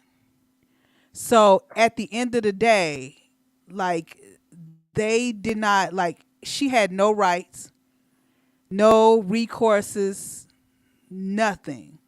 So like if you're looking to make this full commitment, you are only protected as being married under federal law. If you are one of your spouses, like one of you are military and one passes away and you have a civil union and not a marriage, there are no benefits for your spouse. Like it's only while they're living. Like as soon as one of y'all die, you are screwed. Like you really need to like recognize and like do your research. Like what are your legal rights when it comes to civil unions? Like these things are not for your protection. They were really only put in place and made legalized so that same-sex couples can have medical authority. This is why like the protections you have under marriage are completely different. Like so you have to recognize like what is best for you. If this is a temp thing and you need insurance and one of you have like insurance, good health insurance, and the other one doesn't, you need to get on it. Yeah. If it's for some kind of short-term reason, cool beans, long as it's legal in your state, don't plan on relocating because your marriage or your civil union may not be recognized, cool beans. But if you want the full weight of the federal government behind you, you need to be married. Yeah. And like I agree I for, look at for those. the practical, from a practical standpoint, I agree. I Yeah. asked it from the spiritual component of things. But yes, from the practical standpoint of things, because I know people who have, we're common law married. We're not even talking about civil union. We common law Yeah, which married. doesn't legally exist anymore. Exactly. And then something happened and you get nothing. Y'all done been together 52 Mm-hmm. years and you get nothing. And all of his kids come over and take all the furs, the house, and the cars. And it's I, really I nothing that you can do about that. yeah, So, I know of a woman who was like, we've been together for 20 years. He ain't seen his wife in 20 years. And this man died. And she everybody got gonna get zero. everything he got. All of her benefits that she thought she was getting went to his first wife. Like, I'm like, dude, you And I'm wasted gonna your be life. You got I'm gonna be nothing. You honest and invested say all I that time, don't see energy, and you got nothing. And I don't see nothing wrong with everything going to his first wife. And I know people like, oh, she mean. I ain't mean. I just don't care. You should have married him. Mm-hmm. You made a At some choice not to point, get nothing. at You'll be some all point, right. Wipe marriage your should have been the tears. thing. You stayed 20 something years. That's on Hmm. you. Not sorry. You should have told him, baby, get somebody else to do it. Right. It takes a fool to learn when love. I'm sorry. Eric Don't has a love question. nobody. Eric has a question specifically for you, so I can't even add nothing in on this one. He says, "Is it Dr. Hendrix or Ms. Hendrix as far as last names go? It's common for women to take on the man's last name. What challenges did you face, if at all, with name changes?" I didn't change my name when I got married. Um, it depend to each his own. Let me say this: it's based. Let me speak to me. Let me speak to me. Um, I'm in arts and entertainment. My mom started me out in arts and entertainment as a child. So I've built a portfolio: dancing, acting, training, authoring, all of these different things, modeling, contract modeling, not just modeling for fun or community runway stuff. So for me, I'm gonna let you know in the door because again, arts and entertainment is not for fun for me. It's my livelihood, it's business for me. So with building that from a child up until now, I'm not dropping my name. My name is a brand. I'm a brand. I'm not dropping my brand Mm-hmm. for name's sake. I don't mind hyphenating. I don't mind hyphenating, but I'm not dropping my brand to pacify somebody for a name change or a namesake or things like that. But I do believe in the hyphenation of a thing based upon where you stand and who you are. Um, I'll give you an example because it looked like we talking ministry stuff. I'll give you an example. Tasha Cobb's name is not Tasha Leonard. She is a That's brand. fact. This is her business. Mm-hmm. And it would be remiss of my husband or her husband to ask her to do that. You don't have this ain't just Tasha from up the street and she's a HR manager or director or the president of a college. She's in arts and entertainment. It's gospel industry, but it's still arts and entertainment. She's a brand. Her name is Tasha Cobbs Leonard. Somebody who's been off Karen of the Clark radar Sheard. for a decade that's coming back looking to contract her for anything will not find her under Tasha Leonard. They're going to look for Tasha Cobbs. And Mm-hmm. when they look for that, then they'll see she's Tasha Cobbs Leonard. It's certain based off of whatever the circumstances and situation that you're in. If someone is looking to contract me for modeling, Eloquia or whoever, uh, they're looking for Courtney P. Hendrix or they're looking just for Hendrix. You have to know who you're dealing with. Know who you're dealing with. So that's all I mean. If I was not, if I was just, if I was just, I would change my last name. I would. But I'm not just, I don't just. We're dealing with a brand. So that's not how that goes. And you'll only understand that if you're mature.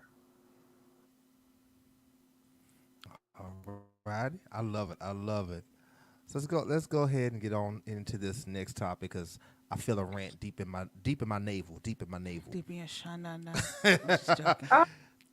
Uh, So this has been in the news these last few days, weeks, whatever, since the weekend. Um, I'm gonna give it to you as I know it, as I know the story to be, and then I'm gonna rant for a second. So y'all bear with me. Y'all who know me, y'all know how I is. So just bear with me for a second. In Chicago, Technically, that's a suburb. they said We don't Chicago. What I acknowledge. said, I'm giving you what the news said. I told you what I'm doing. In Chicago, Chirac, Let me take my Shot lantern, giving me heartburn. down. Bullet City. Um, that took place where this. I mean, let me be Male. politically correct to be nice for the moment until I get into my rant. This person, this man was arguing with this woman. I have no idea what the argument was about. Nothing I've heard has talked about what the argument was about, nor how it started. But they're going back and forth in a restaurant. Her 14-year-old son, she told to go to the car because she didn't want him to see this argument. He gets upset, he being the man she's arguing with, and he says to her, "Say one more thing, and I'm going to knock you out on my grandmama." She says something back. He says again, "Say one more thing, I'm going to knock you out on my grandmama." She says something, and he does just that. He gives her a two-piece. And the son comes running in with her registered firearm and shoots him in the back. The shot dude runs out the restaurant. 14-year-old boy chases him, shoots him again. He dies. For the 14-year-old boy. And so a lot of the conversation has been as to, whether or not he should be charged or not. And thankfully, both the mama and the young boy, the charges were dropped that were originally there. They were going to charge them with murder one and charge the mother as well with contributing to the delinquency of a minor. Both those charges dropped. I'm also applauding that. I don't want to talk about that part. My issue, my thing, the irritation that I have, which is why I'm glad that our no longer fired executive producer brought this up as a topic. When are we going to get to the point where we as men, black men in particular, and I'm glad my boy Eddie Phillips is on. Appreciate you, sir. Please check out the Erudition Network with Eddie Phillips. He has a host of podcasts on that network, including his own phenomenal scholar in Black history and practicality. We've been on he and his wife Tina Phillips, who's also on. Shout out to Tina. We've been on their podcast a few Hey, times. They've been sis. on ours as well. Eddie, you'll love this. My irritation is, when are we as black men going to get serious about protecting black women and it not just be a slogan? Because what ticked me off, now I have avoided the video thus far successfully, and I plan on continuing to avoid the video for my own mental health. Not because I'm worried about the snuff portion of it and seeing the kids shoot them. I've watched movies. I see people get shot all the time. I know it's movies and this is real life, but you watch the right movie, the right TV show, they'll make the blood splatter look real. So, and I'm not upset about that. When I heard the audio, didn't see the video, when I heard the audio, I got ticked off. Just for the mere sound of the punch. Seeing that punch is going to make me want to go find where his body is buried, dig him up, and hit him again. And what ticks me off is I found out that the restaurant had men in the daggone restaurant. And nobody had the stones to stand up and say anything during this altercation. And then I found this out today and got ticked off all over again. When he hits her the first time, if you listen real close in the audio, some ignorant nigga decides to say in the background, "Oh, well, I guess he told her." What? What? Who raised you jelly-back, weak-kneed, punkish pieces of garbage, poor excuse for men to sit there and watch this go down? Well, I don't know if he was strapped. I didn't want to get involved. Well, you a punk, and you don't deserve to have anybody in your life either. Your job as a man is to protect black women, especially as a black man. Your mama is most likely a black woman. How dare you let some piece of garbage walk up on her, talk to her like that, and then swing on her, and you do nothing. You poor, sorry excuse for a man. I don't want to deal with any man. And let me be clear, like superbly clear. I don't care what your orientation is. I don't care if you're straight, gay, trans, non-binary. If you have a penis between your legs, or used to have a penis between your legs, and you ain't standing up in that situation, you ought to have your butt kicked too. Something is wrong with you. You have ashamed your parents. You've ashamed your heritage. You've ashamed who you're supposed to be. How dare you? I wish when my mama was alive, somebody would. I promise you, if my daddy didn't get there first, I'm going to jail. I wish I was in the presence of some garbage like that and my mama next to me and I didn't get up. My mama would have beat me. Then when I get home, my daddy would have beat me. And they probably would have had both of my brothers jump me because I sat by and let this go on. We have been screaming the slogan, protect black women, for so long. And yet no one's really doing it. Black women ain't protecting black women. Black men ain't protecting black women. The country's not protecting black women. Nobody cares about black women, and it's ticking me off. Like, I'm a huge man proponent because I'm a man. So I have a huge man perspective, man lens, all of that. Like, I am pro men. Really am. However, you can't be as effective a man as you should be if you don't have the right woman in your life. And I won't even go as far as deal with whether it being marriage or what have you, just the right woman in your life. And as a black man, you need a black woman in your life. Call me racial if you want to, racist if you want to, I really don't care. You need a black woman in your life. For as much as y'all have had to bear and had to suffer through and had to deal with, it pissed me off during when we were big on the police shootings and excuse me, Breonna Taylor was shot and nobody was. It took so long for anybody to even recognize her.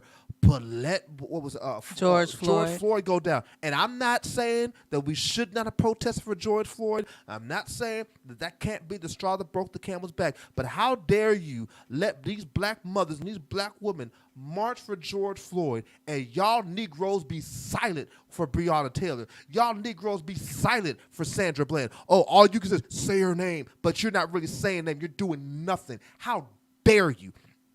One last thing, I promise you, I'm gonna shut up on this whole. Well, I'm not gonna shut up on the whole thing, but I'll bring it in for the moment. Not only am I pissed off in this regard, but this is open Pandora's box of anger for me, because I keep hearing how people are talking about Kamala as well, this wonderful black woman who's trying to do a job that can't nobody else do right now. Nobody else has had to put up with a feeble, senile president and be able to keep their composure. Nobody else has been, and you can say she's not doing nothing if you want. You don't know what she's doing behind the scenes. She is keeping stuff together. As a matter of fact, it is her presence that helped get him elected. Stop playing. And you have the audacity to talk trash about her and deal with her that way. Y'all did Michelle Obama that way. Y'all Negroes are now doing her this way, and you are upset and don't understand why black women are so upset with y'all, why black women are taking the stance they do, why black women are almost as a whole saying screw y'all and trying to do it by themselves. You wonder why the whole independent movement came about from black women. I'm a woman, and all that stuff came because you're not doing your job. And I'm sick of these men not doing their job. This situation angered me to the hilt. I appreciate every social media video that went viral that helped the prosecutors realize we got no case. But some of y'all ignorant Negroes should have got up with a chair and smacked him in the back of the head before he hit. Before that young boy who's going to need therapy had to take a man's life. Y'all could have stepped in and y'all did nothing. And you call yourselves men. Floor is y'all's. I'm sorry, I had to get that out my system. Floor is y'all's. I don't have, at this point,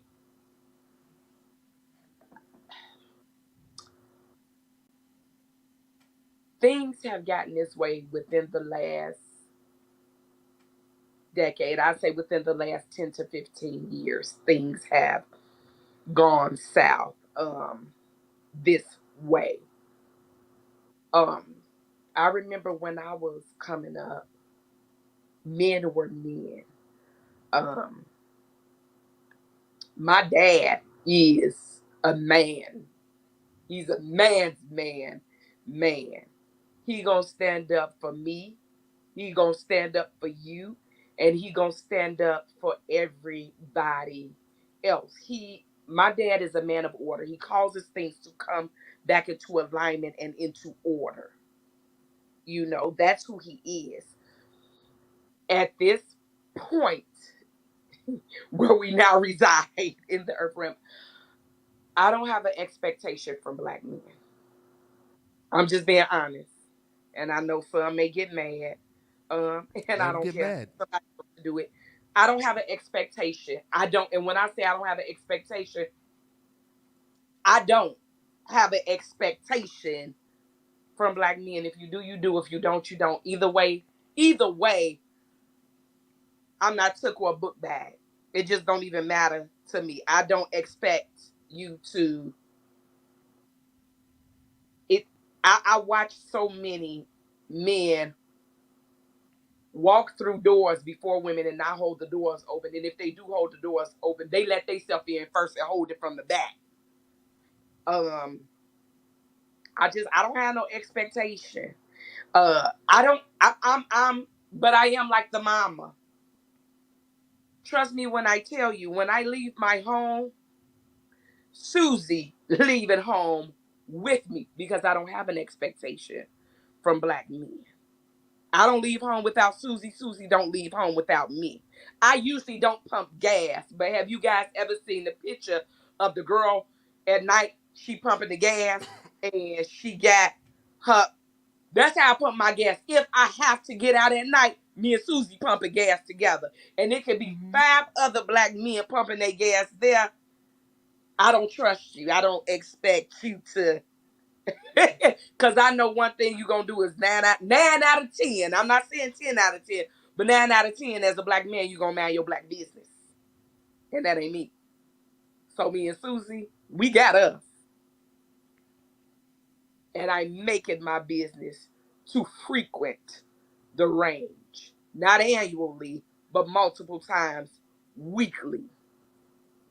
Because I don't have no expectation. It would have to be somebody that I know that I know. When my dad is around, I'm 100% hands down safe. I walk out the door without my phone, my purse, and anything when I'm with my daddy. Because again, he gonna protect me and everybody with me and those who are around us that we don't even know. He's come from a different cloth though. He's from a different time. We were raised different. See, the thing is too, and I'll even say this, even with teenage moms. Teenage moms from the 50s, 60s, 70s, and it kind of cut off right there at the 80. I may give you 83, 84. It cut right there. If you were born toward that 83, 84-ish, going over to 85, them teenage mamas raising kids, and now them kids raising kids, we as a black people are turning into a lost generation because we don't Mm-hmm. want to do the stuff that our parents and our grandparents did because we want our liberty, we want our freedom, we want to stand up and be who we are, we want to speak the way that we want to speak, we want to cheer for whatever we want to cheer for, we want to lay our own foundation without knowing the history of a thing. We just want to be us. And for lack of better words, we raggedy. We weren't raising raggedy kids, and they gonna raise some raggedy kids. We've even lost, we've even lost the Godhead in our family. The possibility of returning back to what you once knew. If you raise a child up in the way they shall go when they get old, they will not depart. They were never raised up in the way they shall go. So the departing part is irrelevant at this point because he, you know, and that's pretty much where we are right now in this. season. We have babies raising babies who raise themselves, raising babies, raising babies. Watch this. Babies who raise themselves, raising babies, raising babies. And that's where we lost the security the security and cohesiveness in our family dynamic. And when I say family dynamic, what I mean is when I say family dynamic is um and I'm not racist. My great great grandmama is a white lady who was married to a black man, but I'm gonna say this with the family dynamic of if Sister Johnson lived 8 houses from you and you live 8 houses down, and your mama at work and your grandmama down at the church and you in the corner store and Sister Johnson caught you in there cussing, she gon' tag that butt, get you all the way home. And if Brother Johnson on the porch and he said, what's going on? He gonna get that butt and get you home. And then when your mama come home and find out what happened, they gonna get mama getting your butt. And when Pawpaw get home and mama tell Pawpaw, Pawpaw gonna get your butt too. You gonna get your butt handed to you about 5 to 7 times before you go to bed. And guess what? That is what our family dynamic used to be. Now, your son could be in there cussing out the manager at Target, and your mama will walk up and be like, and he bet not say nothing to my son, and he bet not, and you don't say nothing. And she with it. And I'm looking like, am I in a Twilight Zone? Is this really what we doing? This generation and the era is lost. And it's to those of us who are responsible to guard these 7 mountains of influence, and family being one of them, to bring it back into alignment with what God has orchestrated it to be, because we are afar off. We are afar off right now. I look at my youngest baby and he's 21 years old and he still say yes ma'am and no ma'am and yes sir and no sir, and and I know my kid cuss, but when the elders begin to get around, your language should begin to change. You understand what I'm saying? You should get back into that rightful place. But now I'm looking and they ain't even 21. They 14, 15, 16, and they be cussing like I don't even be standing right there. Not just cussing, they will cuss you out. So at this point, Courtney don't got no expectation. And I don't, and this is the part, I guess I'm desensitized back because I don't feel no type of way. Like when he was hollering, whatever he was hollering in his back, I mean, yeah, I expect it from you, black man. I mean, I expect you're doing what you're going to do. And it's sad, it's heart-wrenching, but it is what it is. I don't expect nothing from you. If you do, you do. If you don't, you don't. And if you don't, I really don't care because I don't expect you to no way. Let me jump in real quick before I let you, because I want to respond to Eric. First of all, let me respond to what you just said. Let me respond to Eric real quick, then let you. I can understand your perspective in terms of saying that you don't expect nothing from us because we've been trash. And I can understand that it didn't affect you because you don't expect nothing because we've been trash. But for me, it ticked me off because I hold us to a higher standard regardless of how trash we have been. And to continually see it angers me. And the older I get, the less my patience is for it. I get angry. Because this is not what we're supposed to do. How dare we not protect the very ones that have held us up, hold us up when we don't deserve to be held up. And so I'm angry with it. And so, Erica, I want to address your comment real quick. We can't see the full comment because StreamYard cuts off, but I got my Facebook open on my phone, so I'll read it in its entirety. He said, Jesse, I agree it's frustrating. Stepping in and intervening in those situations is something we should do. As far as Kamala, I'll push back on that. I don't like identity politics. That's not what I'm doing, but I understand what you mean. What have you done for the black community or the detriment of the black community as Attorney General in California? Her record speaks for itself, which is not good. I'll call whether she is gay, black, white, gay, straight, or otherwise. Don't lock up black people for marijuana charges that then brag about doing it yourself, and also keeping black folks in prison because it would upset the prison labor force if they are let go. That is her record. That's not the entirety of her record. Let's talk real talk. So here's real talk. She locked up black people for doing marijuana because that was the law in California at the time that she was doing it. What she was doing was her job. We don't know what she tried to advocate for behind the scenes. One, to get the law overturned, and two, what she tried to deal with these suspects in the conversations that happened before trial. What people don't understand about the the assistant district attorney, and even the attorney general, and how they are able to operate in different states. They're still subject to certain things, not just the law of the state. They're still subject to certain bosses. So if the boss says, we're not going to plead down, you ain't got a choice. If the boss says, we're going after the maximum penalty, you ain't got a choice, because you have certain things you have to do because that's your job. Her record, we love to say, oh, she was locking up black folks. You know what I like to say?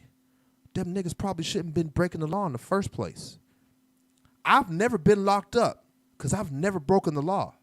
I've never been locked up because I've never even been around when the law is being broken for someone to even get ready to accuse me. I haven't been in those kind of situations. And I'm not saying everybody that was locked up was guilty, but I am saying the vast majority must have been. She did her job. And for us not to uphold her for her doing her job is ridiculous, because we don't hold anyone else to that standard.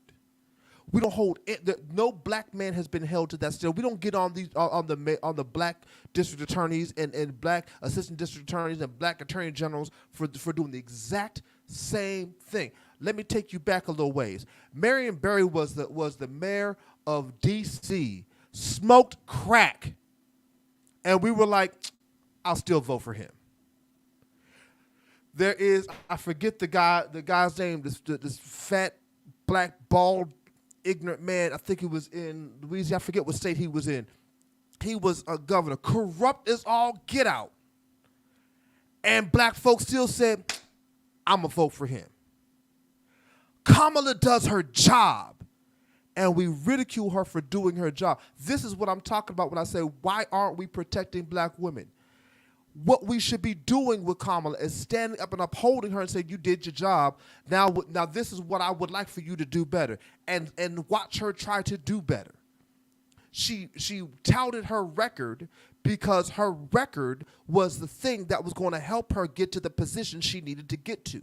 She admitted that she had done it in the past, so that you also understand she has, one, a connection with people who have done it, so she's not holding them to some standard she's not holding herself to, and two, that she understands that these things happen, and she's going to do whatever she can to get rid of it. What people don't talk about is how she advocated for some stuff in California to get the laws changed. She advocated for black men to be out of jail. She advocated for that stuff. Once she got in position to be able to do so, we don't hold any other entity, white women, white men, black men, Hispanics, Asians, nobody to those kinds of standards that we hold black women to, and it's unfair and it's ridiculous. I used to say it's not holistically true, but the older I get, the more I'm seeing it is absolutely true. Black women are not only the most disrespected people on the face of planet Earth, they're the most underrated, underappreciated people on the face of the earth, and they have to deal with more bull from everybody than any other people on the face of the earth. Their look is stolen from them, and when they have it, it is said, you're ugly, you're trash, you're ghetto. But it's stolen from them, and now it is a multi-billion-dollar industry.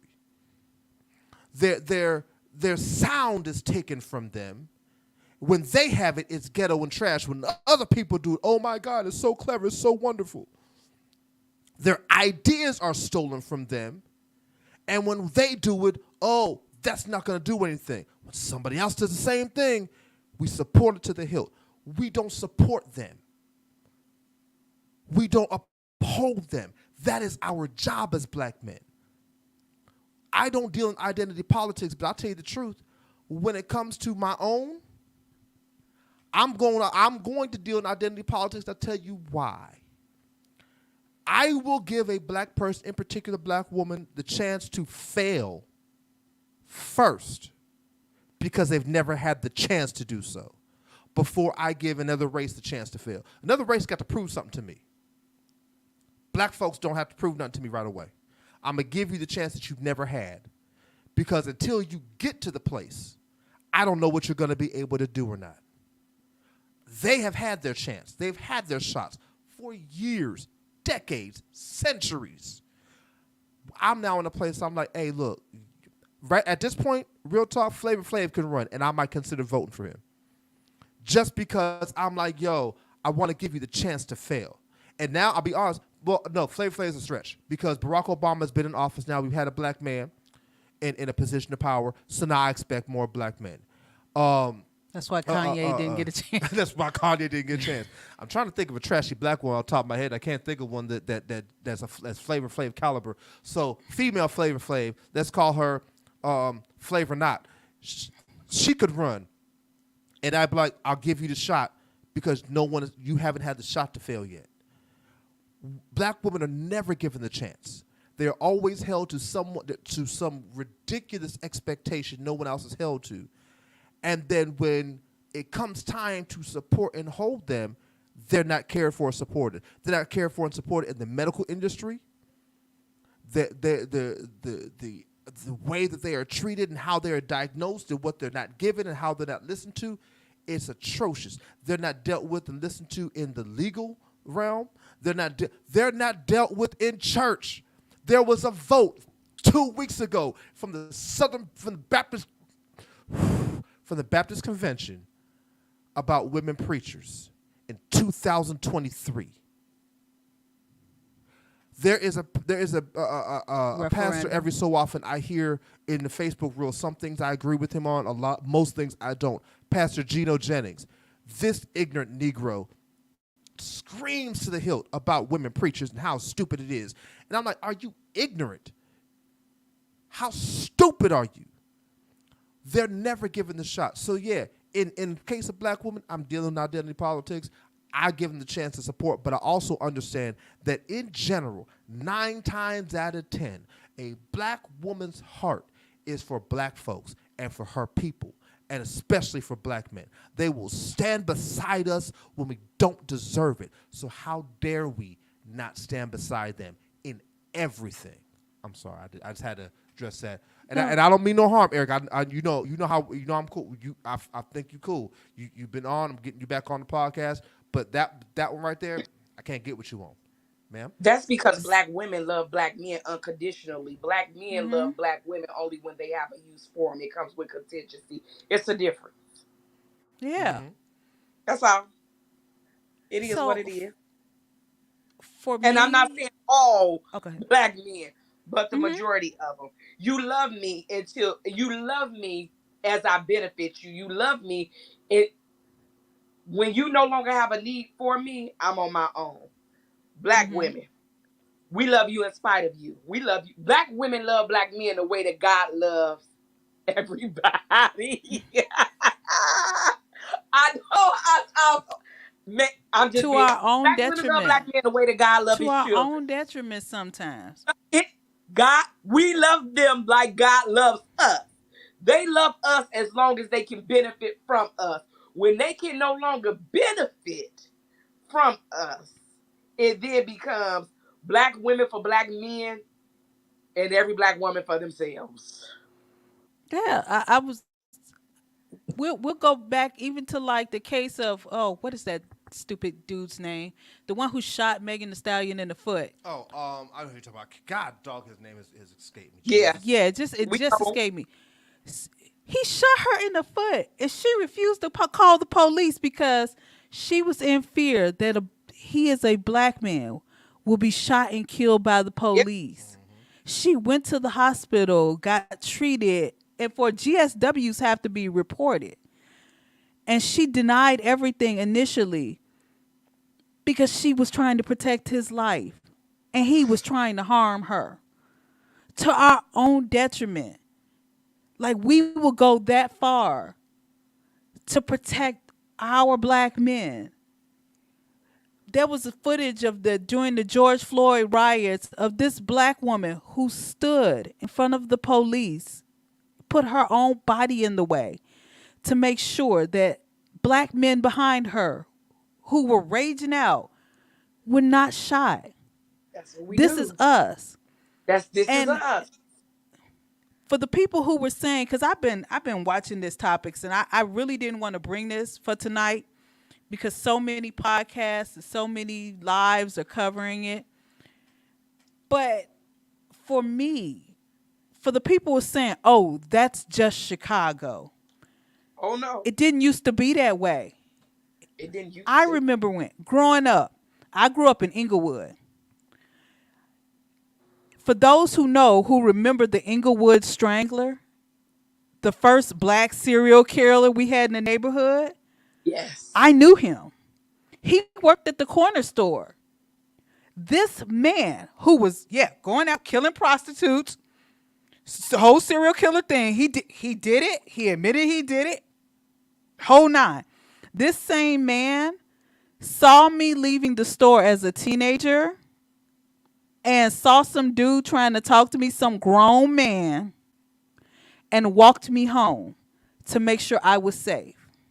If a serial killer can do that, why in the world did somebody let him even get all of those words out before he even put a hand to her and then go, hey, bro, you ain't got to do this? Sometimes it just takes another man just to say something. That's right. They sat silently by. And even worse, it was a black woman, another black woman, his trash black girlfriend who don't get nothing from the benefiting of his death, who egged it on. We as a black woman who are now advocating for this to happen because she traumatized his family members, his mama and his sorry grandmama, who is sitting up there all my baby's life. What happened in the raising that it was acceptable that you act like this? You came from black women and you let him go out into this world. You let him go out into this world and create bastard children that you now want to GoFundMe for their little college tuition. And you sit here and you're okay with the simple fact that he was out here in publicly disrespecting a black woman, and you're okay with it. You don't say nothing. What have we come to?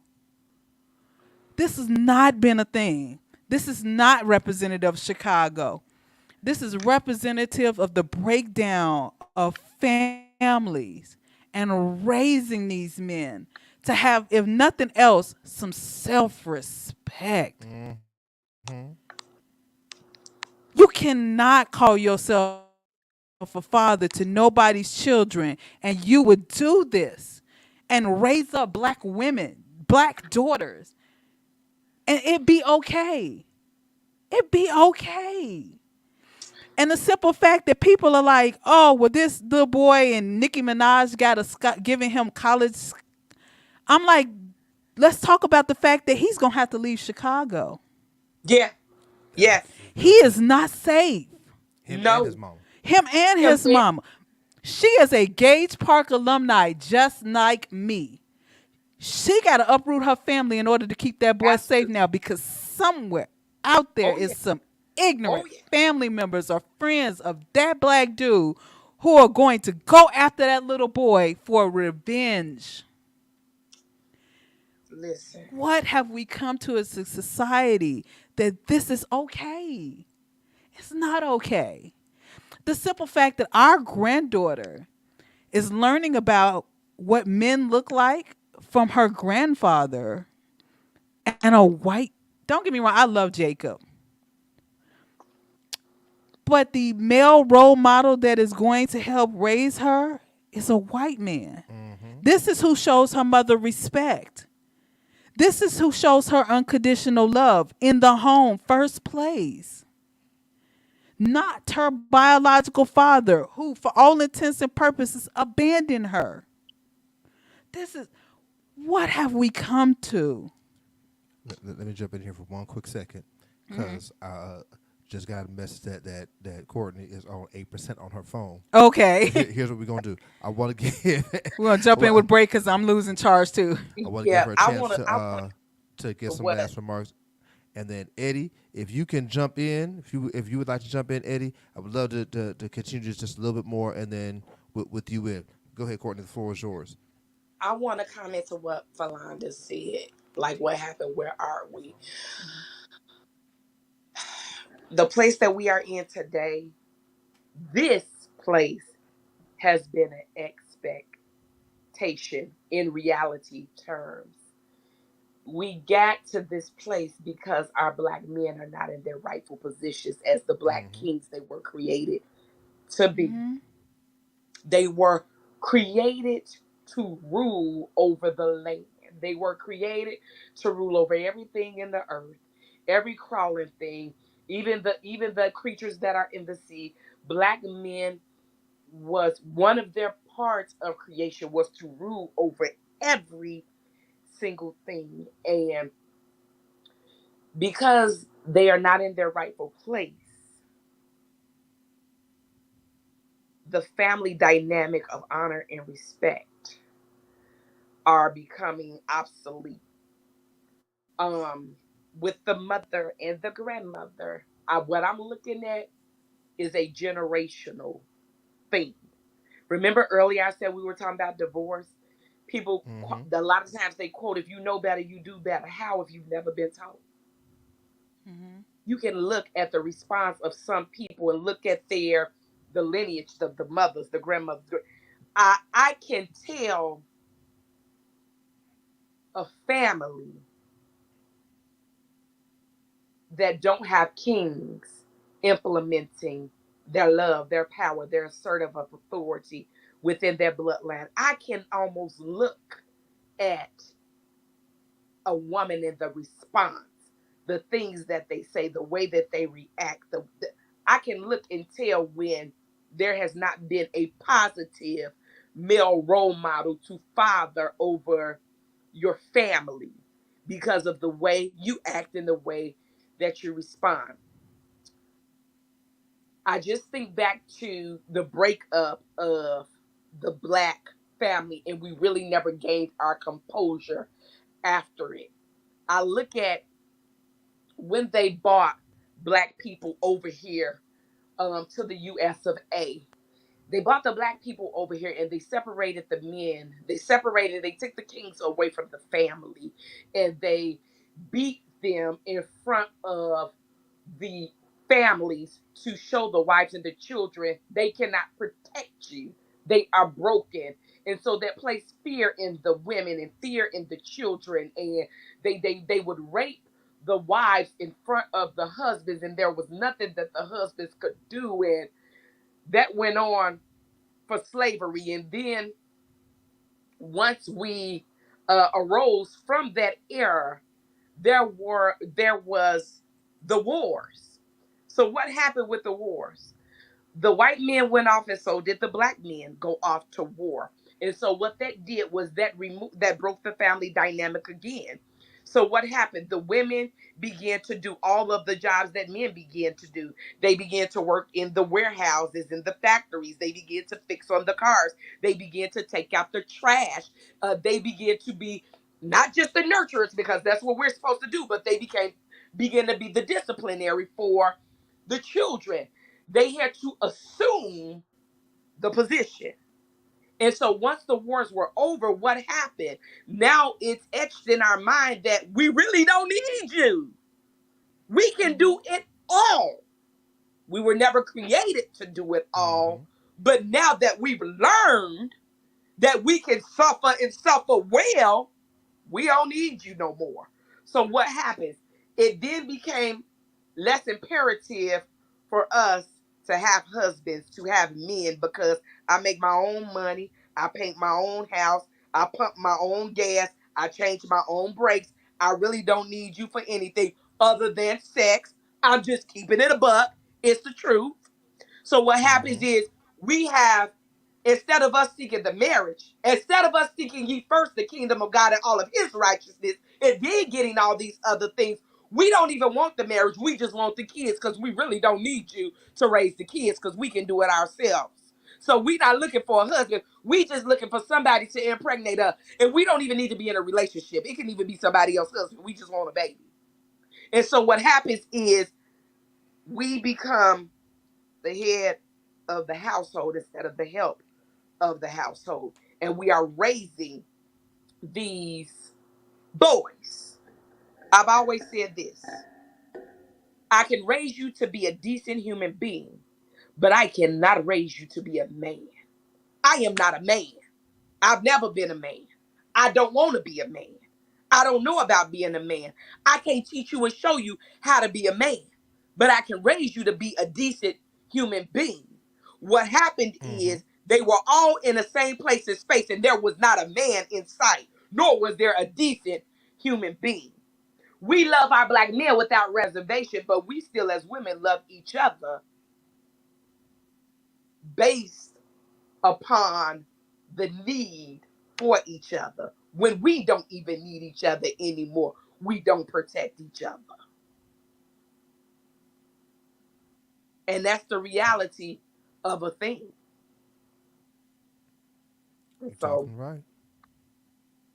I mean, how can we hold men accountable for being men when we can't hold each other accountable for being sisters? It's hard.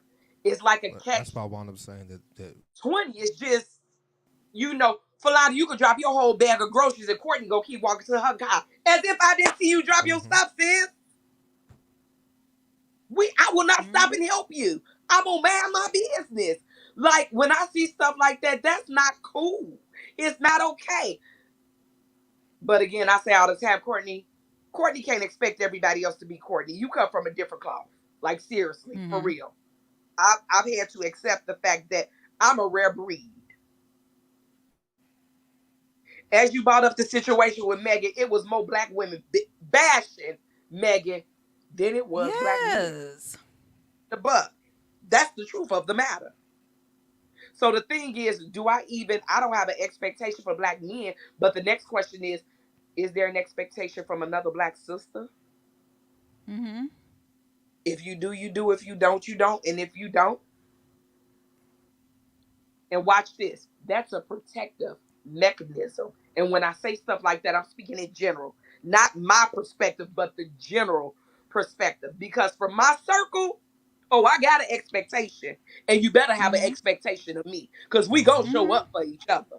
Right. Now this is me talking You about can't me. call me crying. I'm like, is this a tissue or a Tim situation? Cause let me tell you what Courtney gonna do. If I rock with you and you are a part of my village and my circle, I don't care. You can be 10,000 miles across the continent. I'm coming to see about you. Mm-hmm. I'm cut from a different cloth though. And I had to learn I can't have the same expectation from other people that I am. However, there is a set expectation from my circle. I expect I expect you to check for me because I'm going to check for you. That's how we operate in this village. But generally, across the board, and I'm just saying generally, women perspective generally, we can't depend on each other. And we talking about depending on the black men. We can't depend on each other. We need to deal with that first. But that's why I said that the it's not just that black men don't protect black women; it's black women don't either, and that's what and I. But I can't get angry at black women for not protecting black women I because can. black men aren't protecting black women. Because here's the thing: in general, since we're supposed to be heads and leaders and kings and all that wonderful stuff that people love to put on us, right? If your desire is for us and black women in general, their desire is for a black man, Yeah.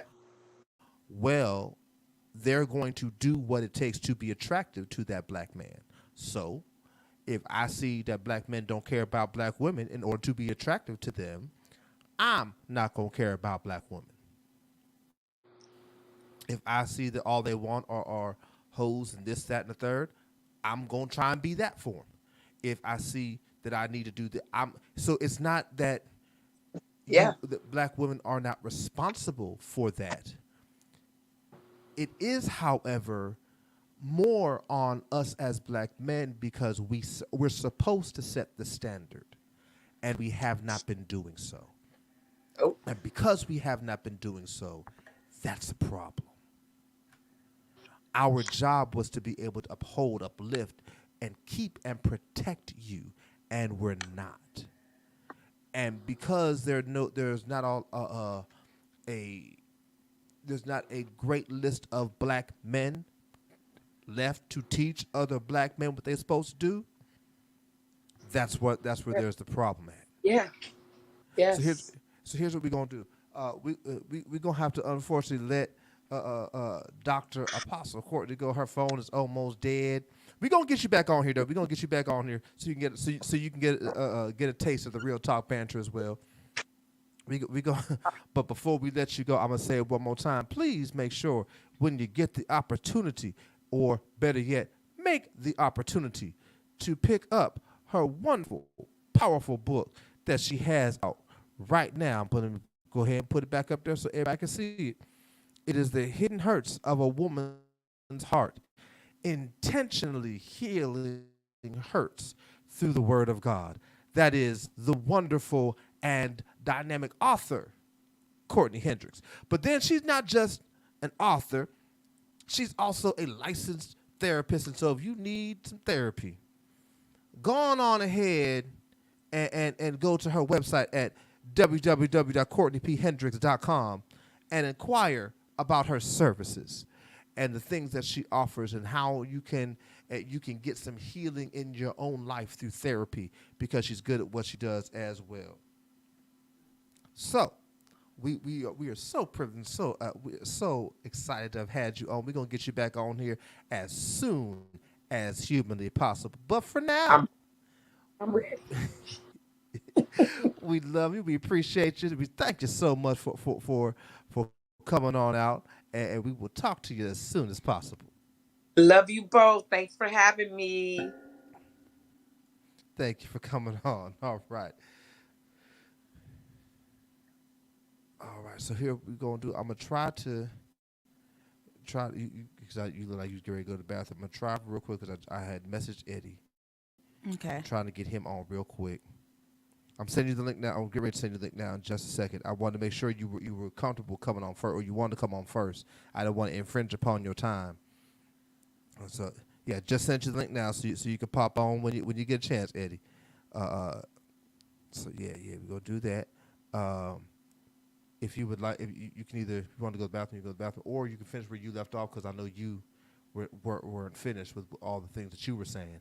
But because our phone was at like 7%. Oh no, I get it. I get it, because I'm like 3% right now. I was gonna go on the break and grab a portable charger. No, like seriously, my laptop is not charged anyway. Mm-hmm. But no, like she was saying, like it's so disheartening that like we as black women won't stand up for our sisters. We're not raising these black men to stand up for us or to have the level of self-respect that is necessary for them to survive, at least like the bare bones basics. And it's became so sad that like it's a handful. Like I love Tina and Eddie. They have sons that they are raising to be black men in such a difficult society. Like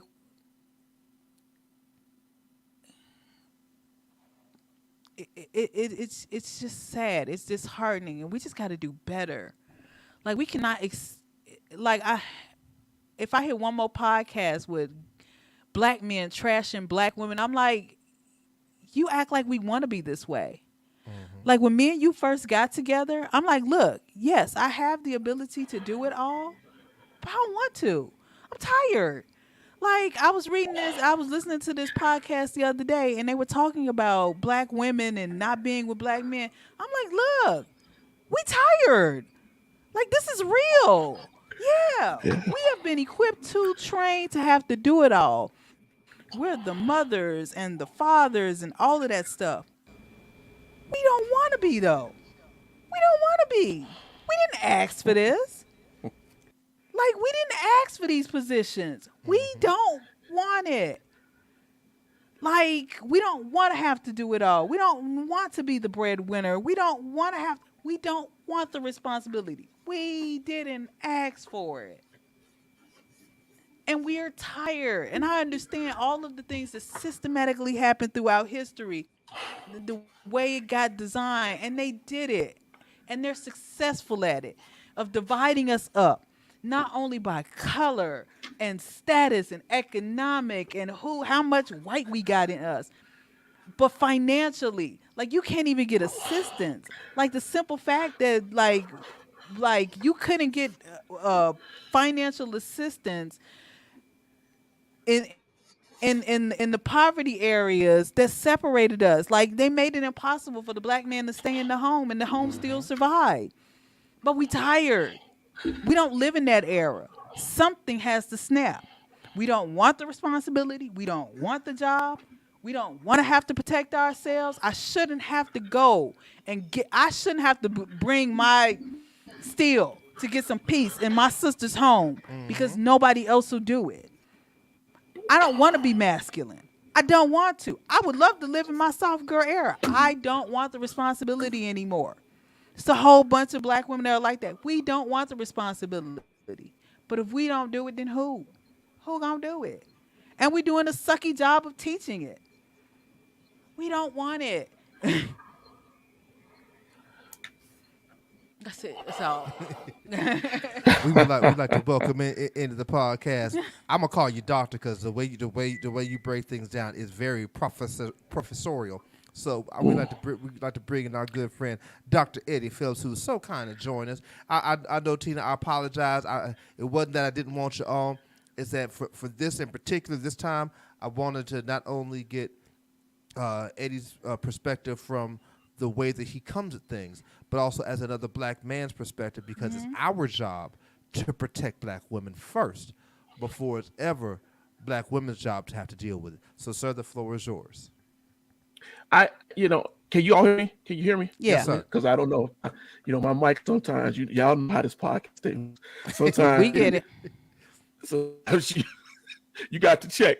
No, it's a great subject, and I think that it's a nuanced subject in some ways. It's a historical subject in a lot of ways. It's a spiritual, mental, physiological. We have so many things that play into this, but we have to understand something. The trauma, the mental damage, and we're seeing. I think I had sent you all the quote from Dr. King, but W.B. Du Bois had a quote too, well before Dr. King, in which he made the point too that the propaganda against us as a people, right, has been since the time of emancipation, even before, has been so bad, right, that it has discredited us as human beings. It has affected how we involve ourselves in schools, in history, and science, and even our families and our love lives. We have been treated in such a way, right, that it has conditioned us to feel this way. And it's heartbreaking to hear people in your culture, women and men in your culture, feel so helpless in the situation, right? You look back in 1965, Margaret Mead, who was over the United States Department of Labor, they did a report called the Negro Family, right? And what they said was that they understood what it meant to manipulate the family hierarchy. They knew exactly what they were doing. They wanted a way to keep slavery under another name. I heard earlier when you all were talking, and they're saying how things change. Not really. What has happened is that even before antebellum, even during the Civil War, we had these situations where who was the daddy? The daddy was Massa, Big Daddy. That's what he called himself. And the head and the leader of everything was that slave owner of the white woman, black man, black children. He was the head, the lead, right? And so if he beat the crap out of his woman, the black man learned that that's how the white man dominated. If he beat the crap out of the black woman or the black children, that's how you had domination, right? That's how you signified yourself as the man. And it is sad because a lot of the situations that we have with black women is they have been deprived of having, and I heard your guest say it before, right? Protection, right? The protection and the leadership and the love. They have been denied that for generations. For generations. Is there good people out there who tried different, who tried to look at the part of it? You have been conditioned as a culture to not see each other in the idea of love, right? And that trauma and that mental damage to our families, right? We were forced to tolerate repeatedly in society, in our churches, in our social behavior. And stripping those humanistic values from both the man and the woman and removing those natural roles has conditioned us to accept these horrendous things that we're seeing. And then I'm going to double back with something else too. We, back in before 1930, black children were particularly, and even after that, you could argue all the way up to the 70s, they weren't being sent to school like that. Work was more important to keep the family structure going. People were dropping out. Now you say, well, that's horrible. But one thing that did happen is that, men and women were still nurtured in the family. We're not seeing that now. We send our kids to these schools, to these social groups, to these organizations, to these things out here. And if we don't challenge our children with what they're learning, what they're seeing, they are being conditioned to accept a supremacist mindset under different guise. It's still massive. It's still a control device, right? Know your place, know who you are, know what you can't do. And you look at right now where they're pushing aside affirmative action. You look at right now how they're denying you the ability to know history. These things are not done in a vacuum. These are still attacks against the black family, against the black woman, against the black man. And because we don't look at it that way, you'll see black men turn and beat a black woman out in the street. You'll see a black man think that it's okay to kill his brother, his actual blood brother, to show his manhood, right? Over the fact of sitting down to talk to him and being empathetic and understanding what the slight or the issue is. We are black people still residing ourselves in a white manipulated world. And we will not see that. We will not function and do better until we see that. And it is affecting us. It is affecting the laws that are being turned back in this country. One of the things that scares me about the situation in Chicago is that I think I posted on Facebook, precedent. Law has a precedent.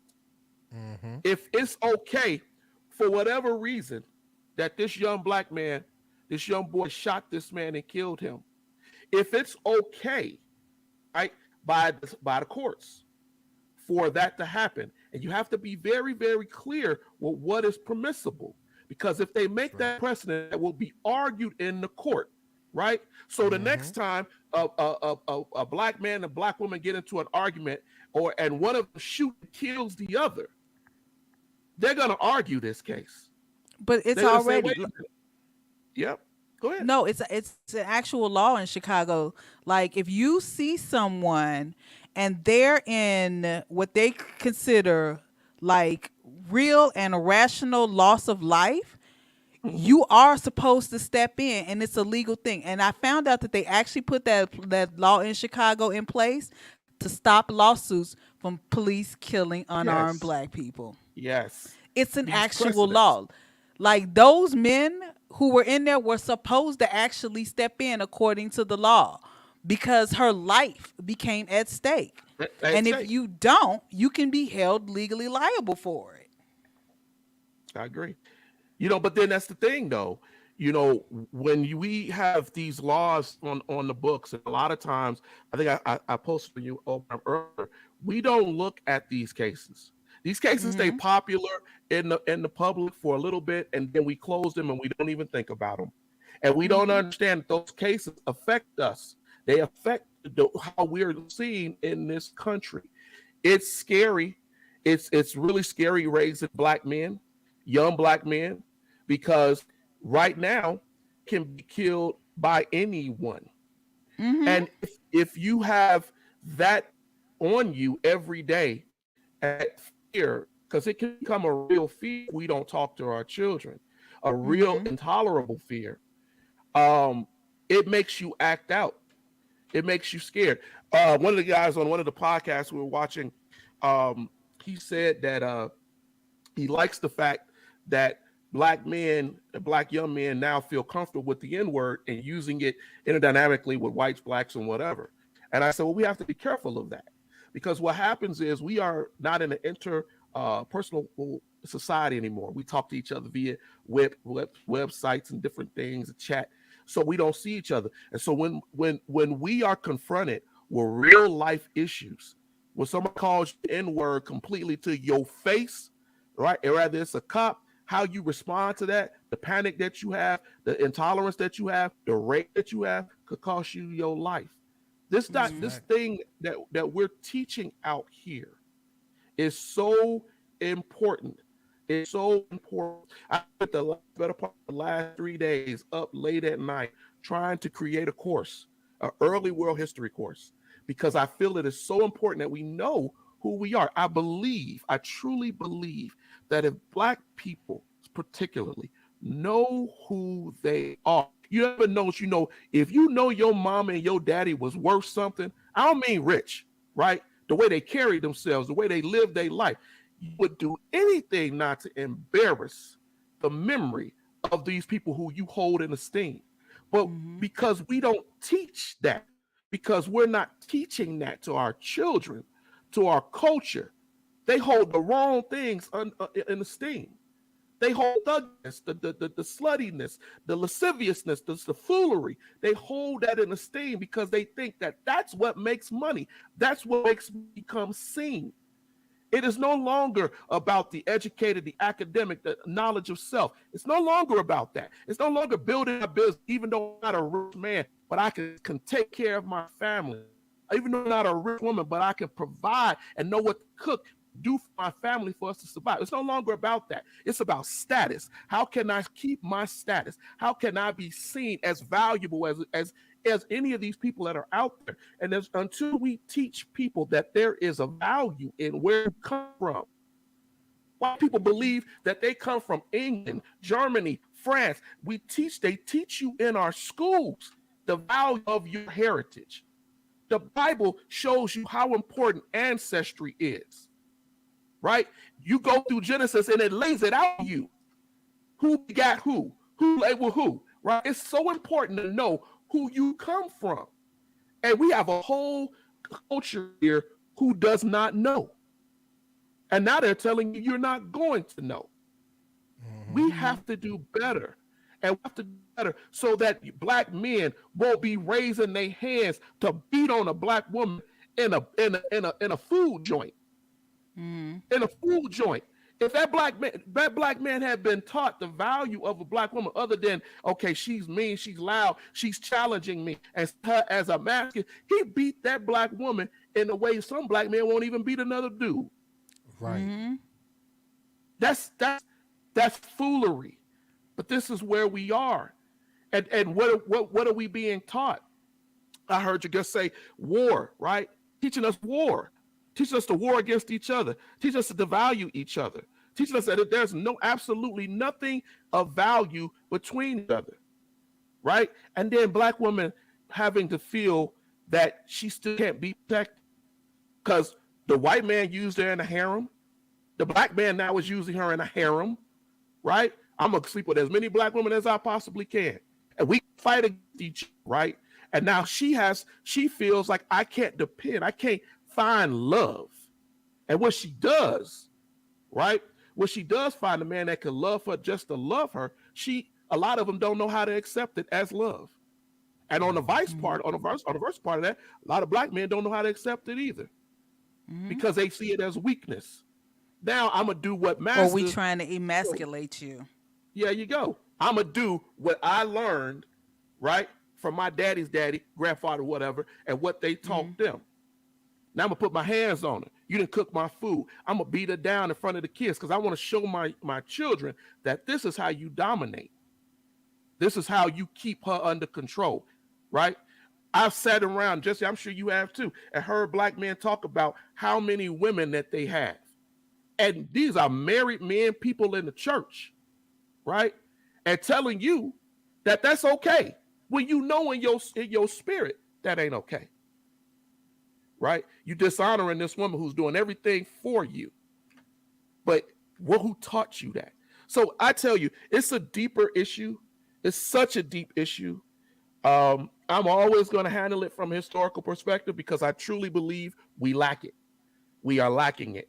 We do not understand the gifts that God has gave us and the reasons of why we're here. And it has been hidden from us. And we're seeing society, how it's starting to affect us, how it's going to affect our children. Well, that's why I wanted to make sure that I gave you the chance to get on because I knew the perspective you would bring to it. And once Dr. Hendrix let us know that her phone was running out, I was like, nah, that there's just a little bit more meat left on this bone, and I wanted to make sure that we got someone in because right now all I can talk from is my emotion, and that's not normally me, but with this I'm very emotional about it because of what I saw. Falonda can talk intellectually and from the perspective of she's a black woman, so she has an insight into this that no one else really has who's not a black woman. And so she brings that and can bring that. But there was another perspective. I was like, there's something more that has to be said that's not direct experience, nor is it emotional, and it is the historical aspect of it. Because we don't understand why we do what we do.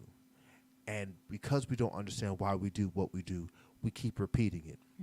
We don't understand the purpose and the value, which is not just historical but also spiritual, the purpose and value that a black woman is.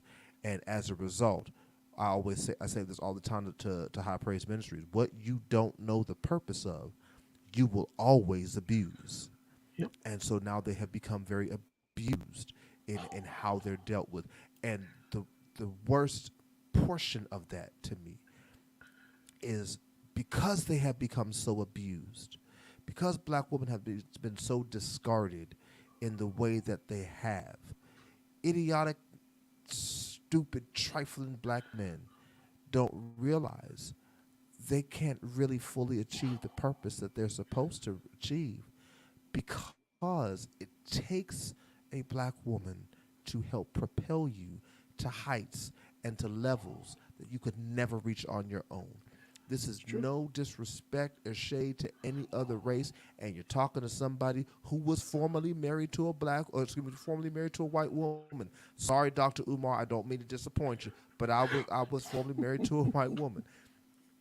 And there was nothing she could do to get me to the place where in less than 6 months, this woman was able to get me to. And to see that and to see where I am now and where I was, and I just let this get abused. No, I ain't gonna let this get abused. And then to not value her for her. Because to value her for what she does for me is one thing. And that is, to me, is a selfish thing and another form of usury. You're only as good as what you can do for me. What you can do for me. But at some point, I have to then see what you bring to the table as you. And realize that if now I get behind you and push you, then you come back and get behind me and push me. There's nothing that can stop us. That's forward progress. That's forward progress. That we're both achieving. And we get further in the forward progress because we're achieving it together. Because when I'm down, trust and believe this woman helps bring me up. And she's good enough, and I feel like I'm okay to say this to a small degree, even when I'm not right, even when we have our disagreements, when I've watched it happen, when I am down, she's still like, all right, let me put this aside for a second. Are you all right? Can you cope? You gonna be good? No one does that. No one does that. So this was very emotional for me because I'm watching two things that I didn't hear conversation about, and it ticked me off. This mother was being abused and no one stepped in but her son. Well, and they gave you so much to live with for the rest of They gave you a lot of misinformation in this too, right? There's a lot of misinformation that came out immediately after that shooting, right? On purpose. Oh, because they wanted to make sure that that the mother and the son were villainized. dogs and villains and thugs and all this other stuff. But I'm like, I don't care if she was the biggest drug dealer in the country. In that moment, she was just a black woman who wasn't in the midst of selling drugs, who wasn't in the midst of gangbanging, she was at a food place getting food. And he abused her. That wasn't the conversation I was hearing. Protect black women. And then no one's really talking about this young boy got to live with the fact for the rest of his natural life. I took a life. That was my first thought, brother. My first thought was trauma. I've never taken a life before. Oh my goodness! Even when I thought it was that night he did as it. he tries to lay his head down, the bang. Yes. Watching life being taken from someone is one thing. To inflict that and take a life, right? And I'm telling you from a military background, will do something to you, right? Even if you a secondary event in the taking of the life. That's why a lot of military people have PTSD, because I played a part in the taking of innocent lives. We call them slants, right? And so it is something to actually take a life. And in the defense of his mother, because it's lunacy on such a level that brother got so riled up to feel he can put his hands. And let's understand something. This was He knew wasn't nobody gonna step in. This was an older black woman too, not a young black woman, right? So there's an avenue to that upset me, and I understood the initial shooting. When I first heard the story, I said I understand, but I was upset if she told her son to go out and kill him, because that was the misinformation that was put out. I have a problem with that. But the initial shooting to stop him, I had no problem with that, because you're not gonna put your hand on my mama or anybody, my sisters or anybody, right? Well, I'll tell you why I didn't even have a problem, even with that portion of misinformation. I wouldn't have even had a problem with that, and I'll tell you why. Because he was running. We don't know if he was running to his car, and if he got to his car, what he might have had in it to bring back. That's the first shot from that 14-year-old might have been a lucky shot. He might not have been that accurate, and so now this dude come back with his, and now you got to be pinpoint on, because if not, your life is gone. Let me get him before he got the chance to. But so I didn't have a problem with that. My issue was it shouldn't have gotten there. It shouldn't have gotten to that point. Even one if of them he older had men should have stepped in. Should have stepped in. And even if you're worried about, he might have had something, he might have had that thing on him then. Look, there are enough of you that if you stand up, I promise you he ain't pulling his pistol out on everybody. He can have a Glock. He ain't pulling out on everybody. I promise you he ain't. 4 of y'all stand up, he gonna back down. And there was more than 4 of y'all in that doggone restaurant that could have done something. You made this 14-year-old boy take a life. You are responsible for his trauma. You're responsible for him even questioning, well, did I have to shoot the next round? Was the first bullet that got him, or was the second bullet that was the fatal shot? Because maybe would he have made it any further if I just let him alone and then drop? I don't know. Did I have to? He's going to live with that for the rest of his life. And then look at his mama. And the way that trauma works, and I know you know this from being in the military, but the way that trauma works, it can twist some things. This thing can cause him to look at his mama weird now. Yeah, I did this to defend you, but now I'm this way because of you. I got to leave everybody, my friends and everything. Mm-hmm. I was listening to this one podcast, and they were talking about how, even if he's kind of questioning himself or whatever, back in school, you can't tell him nothing. Like, everybody knows, yo, don't mess with him. He take care of his mom. Yeah, because he gonna be labeled like these kids don't have they gonna label him a killer. But here's the problem. I'm looking at that, and I'm like, this was honor roll student. Mm-hmm. This may cause him to no longer be that now. Yes. His whole life, and I pray it's not. I pray that people get involved in his life. Positive people, and it does seem like there are positive people who are already involved in his life, and help him to have someone to go to, because you made a good point here. There's a deep issue here now. There are men, black men, older, younger, whatever. I was going to give a pushback a little bit earlier. It's not just a generation. We have to understand this is effective in our culture completely. Old, young, it doesn't matter. It's there. There were older men in there too who sat there and watched that, right? And snirked at it and looked at it and didn't have no problem in watching that young dude go crazy like that. And why? Because we're not teaching men to be men. I think you said that earlier. We're not teaching men to be men. And it's not the woman's job to teach that man by herself. She does play a part, because I have to lay some on the mother of the young man that felt he could go and punch on that older black woman. Because here's something. If you raised him to understand, right? I could disagree with this woman. But I'm not going to put my hands on you. I'm not going to physically beat you, right, in front of a room full of dudes. Like, I got no fear whatsoever that they're not going to do anything to stop me. That is a problem, right? There's a psychologist. What's that cat's name? Jawanza, his funny name, Confufu. But I often talk about his book because he wrote a book called The Conspiracy to Destroy Black Boys. And he talks in that book about how we should be raising young men, and we no longer do that, right? The first thing we should be teaching them is spirituality, their love of God, understanding the reverence of God. Whatever your spirituality is, he made, rather you Christian, whatever it is that's going to give them that moral backing. I say go to God, but it's going to be able to give them that moral backing. We're not teaching that to these young men. Then we need to teach them family, the structure and the value of everybody in the family. My wife spends times with my sons, and she teaches them things from a mother's perspective. I teach them from a father's perspective, right?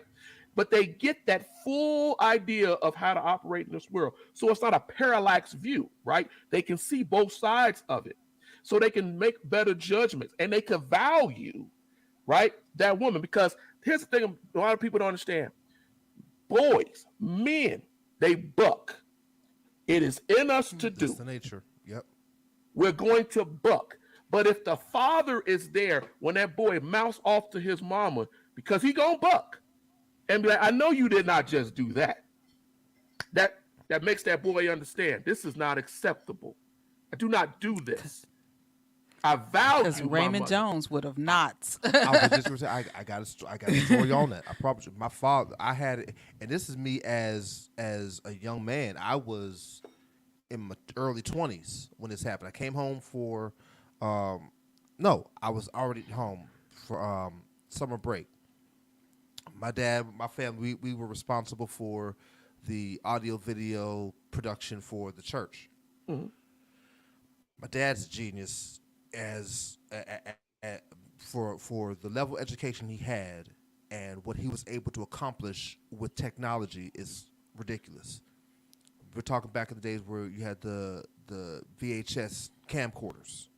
Mm-hmm. He was able to do Hollywood quality film with three VHS camcorders and a switcher he bought from Radio Shack. So it's during the offering, and it's one of our big kind of events where a lot of folks are giving. And my home church, we are the pioneers of the $100 line, for what it's worth. But we also had a lot of folks who would do pledges within these $100 lines for these big events, right? And our pastor was when he's like, okay, we just everybody stand in the middle aisle, let's get ready to give you $100. My dad's up on the podium or on the stage over to the far left. He had already told me to get a panning shot of everybody in line so that the accountant could go back and watch the film in case she missed somebody, whether it be pledge or actual giving, right? So I had already done that. Nobody else had gotten in line. My mom was in the back. She was the one at the time. She was handling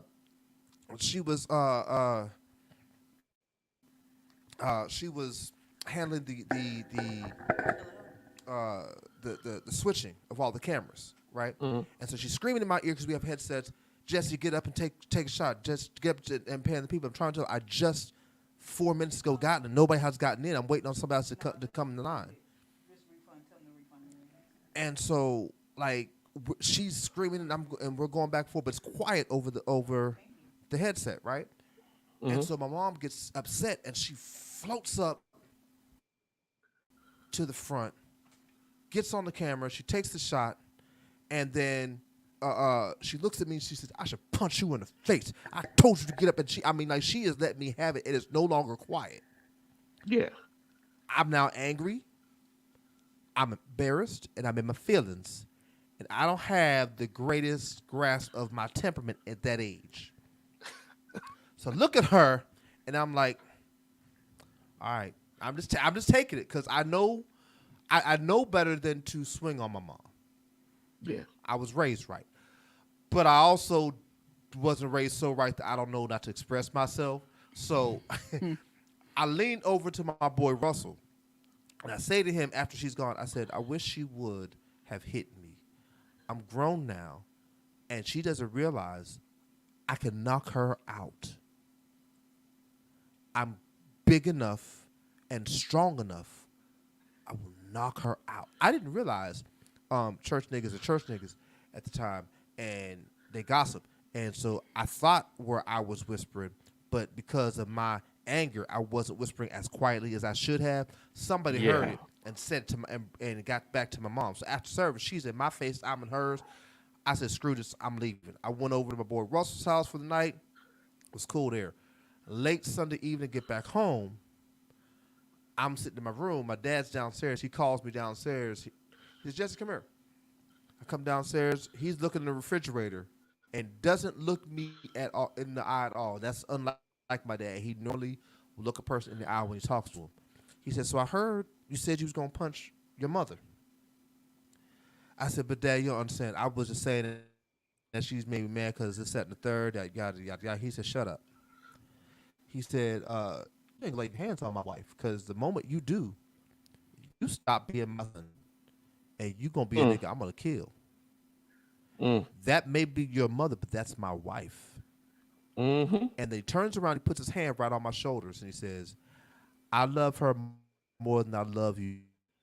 I will kill you over her. And I knew right then and there, this man is serious about taking my life, and he's serious about his wife. It was in moments like that that I recognized, you know, even in your anger, you don't do that. You don't say it. You just sit down. You don't do. He taught me how to value and take care of a black woman. So for this ignorant person to be able to have the audacity to not just buck up like that, but actually follow through and hit this woman. I'm with you. Something is missing in the home training. How many times But do that? I'll even say, Judge? even if something was missing in the home training, say again. I say you gotta look out too. If he felt bold enough to do that, how many times did he done before to other black women? To his girlfriend that was laughing. How many Of times have he course. beat Of those black course. women? You know he has. That wasn't his first time. So, you know, and it's a that's why he mess. knew he could get away with it, because he had done it before. Done it before. And so I'm looking at it, I'm like, yo, how do y'all just like? But even if his home training was the greatest home training of all, even if his home training was the worst home training of all, at some point in time, you grown now. Some point in time, you got to be able to get past, oh, I learned this as a kid, and come into your manness and recognize some stuff is not wrong. When I was a child, I spoke as a child. But when I became a man, I put away childish things. When you gonna be a man? Because you sure ain't one today. I very rarely say this, and I know I ain't supposed to say this because I'm a pastor and all that other crap. I am kind of glad this Negro's gone. I feel bad for his family that he left behind and the hurt that it caused. But this is one person that didn't need to be here no more. I'm sorry. Say what you want. He just didn't need to be here no more. I can't abide by people like that anymore in this world. And I really pray. No, I ain't gonna say that, because if I say that, Facebook is gonna really get on me. But I have some strong feelings about what I feel about the people, the grown men in the restaurant who let this happen. I got some strong feelings about them. And let's just say, I kind of hope that to a lesser degree, way lesser degree, that Chicago does some Chicago things. Let me just say it that way. That way I can stay safe. Because at some point, there should not be an occasion where you can sit back and watch that happen. Ever. You've been conditioned to assume that it's okay. And it's a sad situation. Mm-hmm. And a lot of these people, there is that sin that we just don't intervene. We don't stop. I put in y'all in the stream earlier that we had me and my boy one time, we was out on the north side of Chicago, and it was late at night. It was about 1:00 in the morning.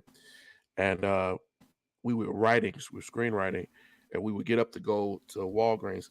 But we walked up to Walgreens, and there was a man punching this light-skinned black woman in the face. I mean, he was punching her so hard you could hear the meat as he was hitting her.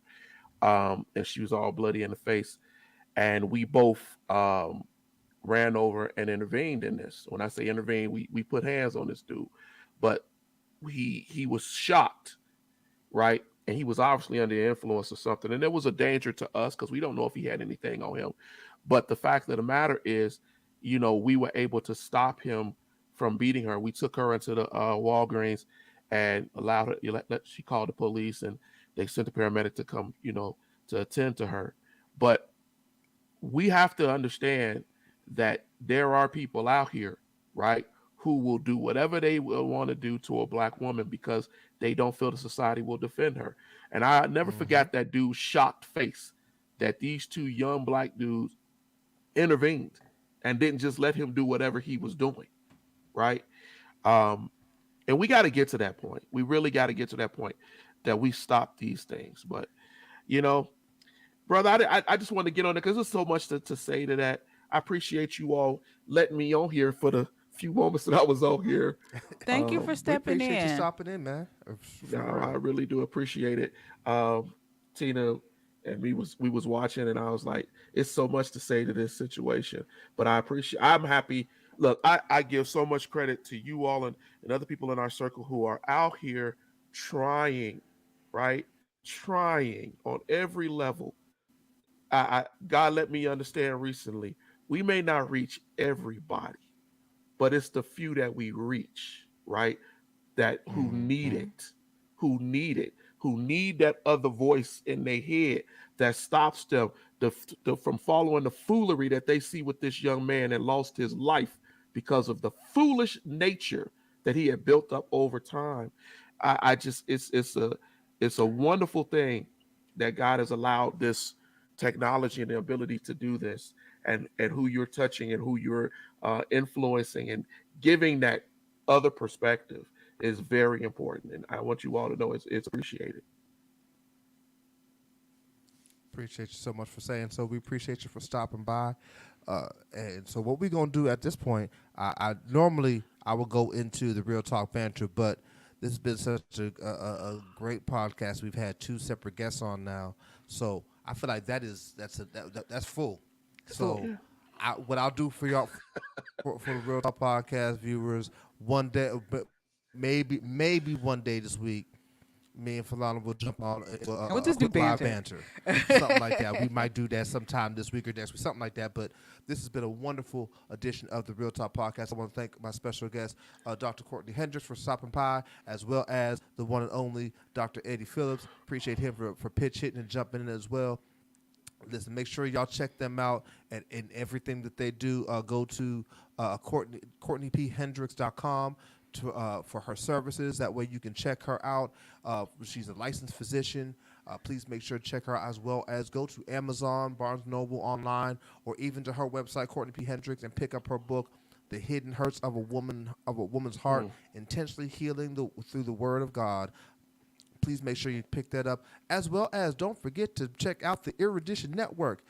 Eddie and Tina Phillips are the founders of this network, and they have wonderful podcasts that go on each and every week. We have including their sons. Come on, shout out to young black men doing positive things. I was getting there. Sorry, I got excited.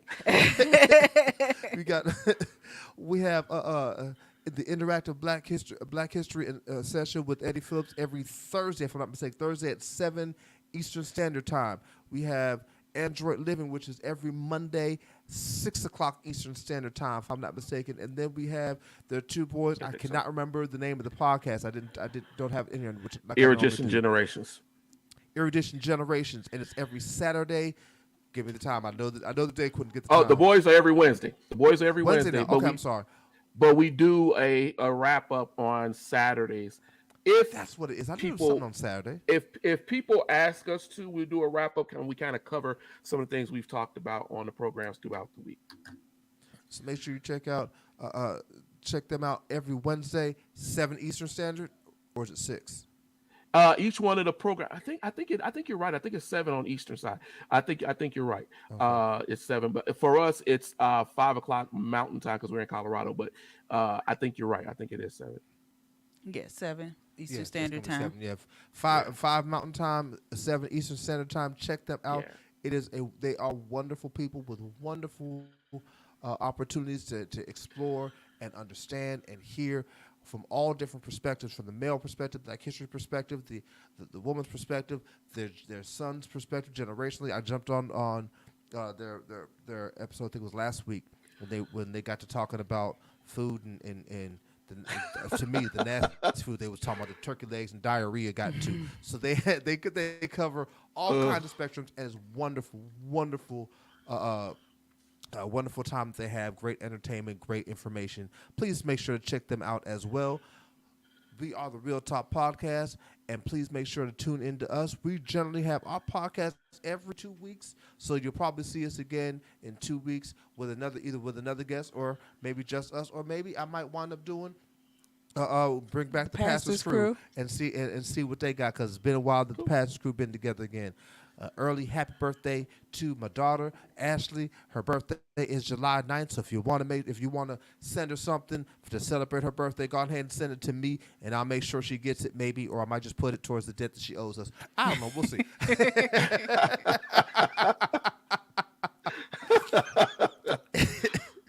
Anyhow, this has been a great edition of the Real Talk Podcast. Y'all know what I love to say. No matter what you do, no matter what's going on in your life, always keep it real. This has been the Real Talk Podcast. Thanks for listening. This is Real Talk. Real Talk Radio. This is Real Talk. High Praise Ministries presents Real Talk. Real Talk. This is Real Talk. Real Talk Radio. This is Real Talk. High Praise Ministries presents Real Talk. Real Talk.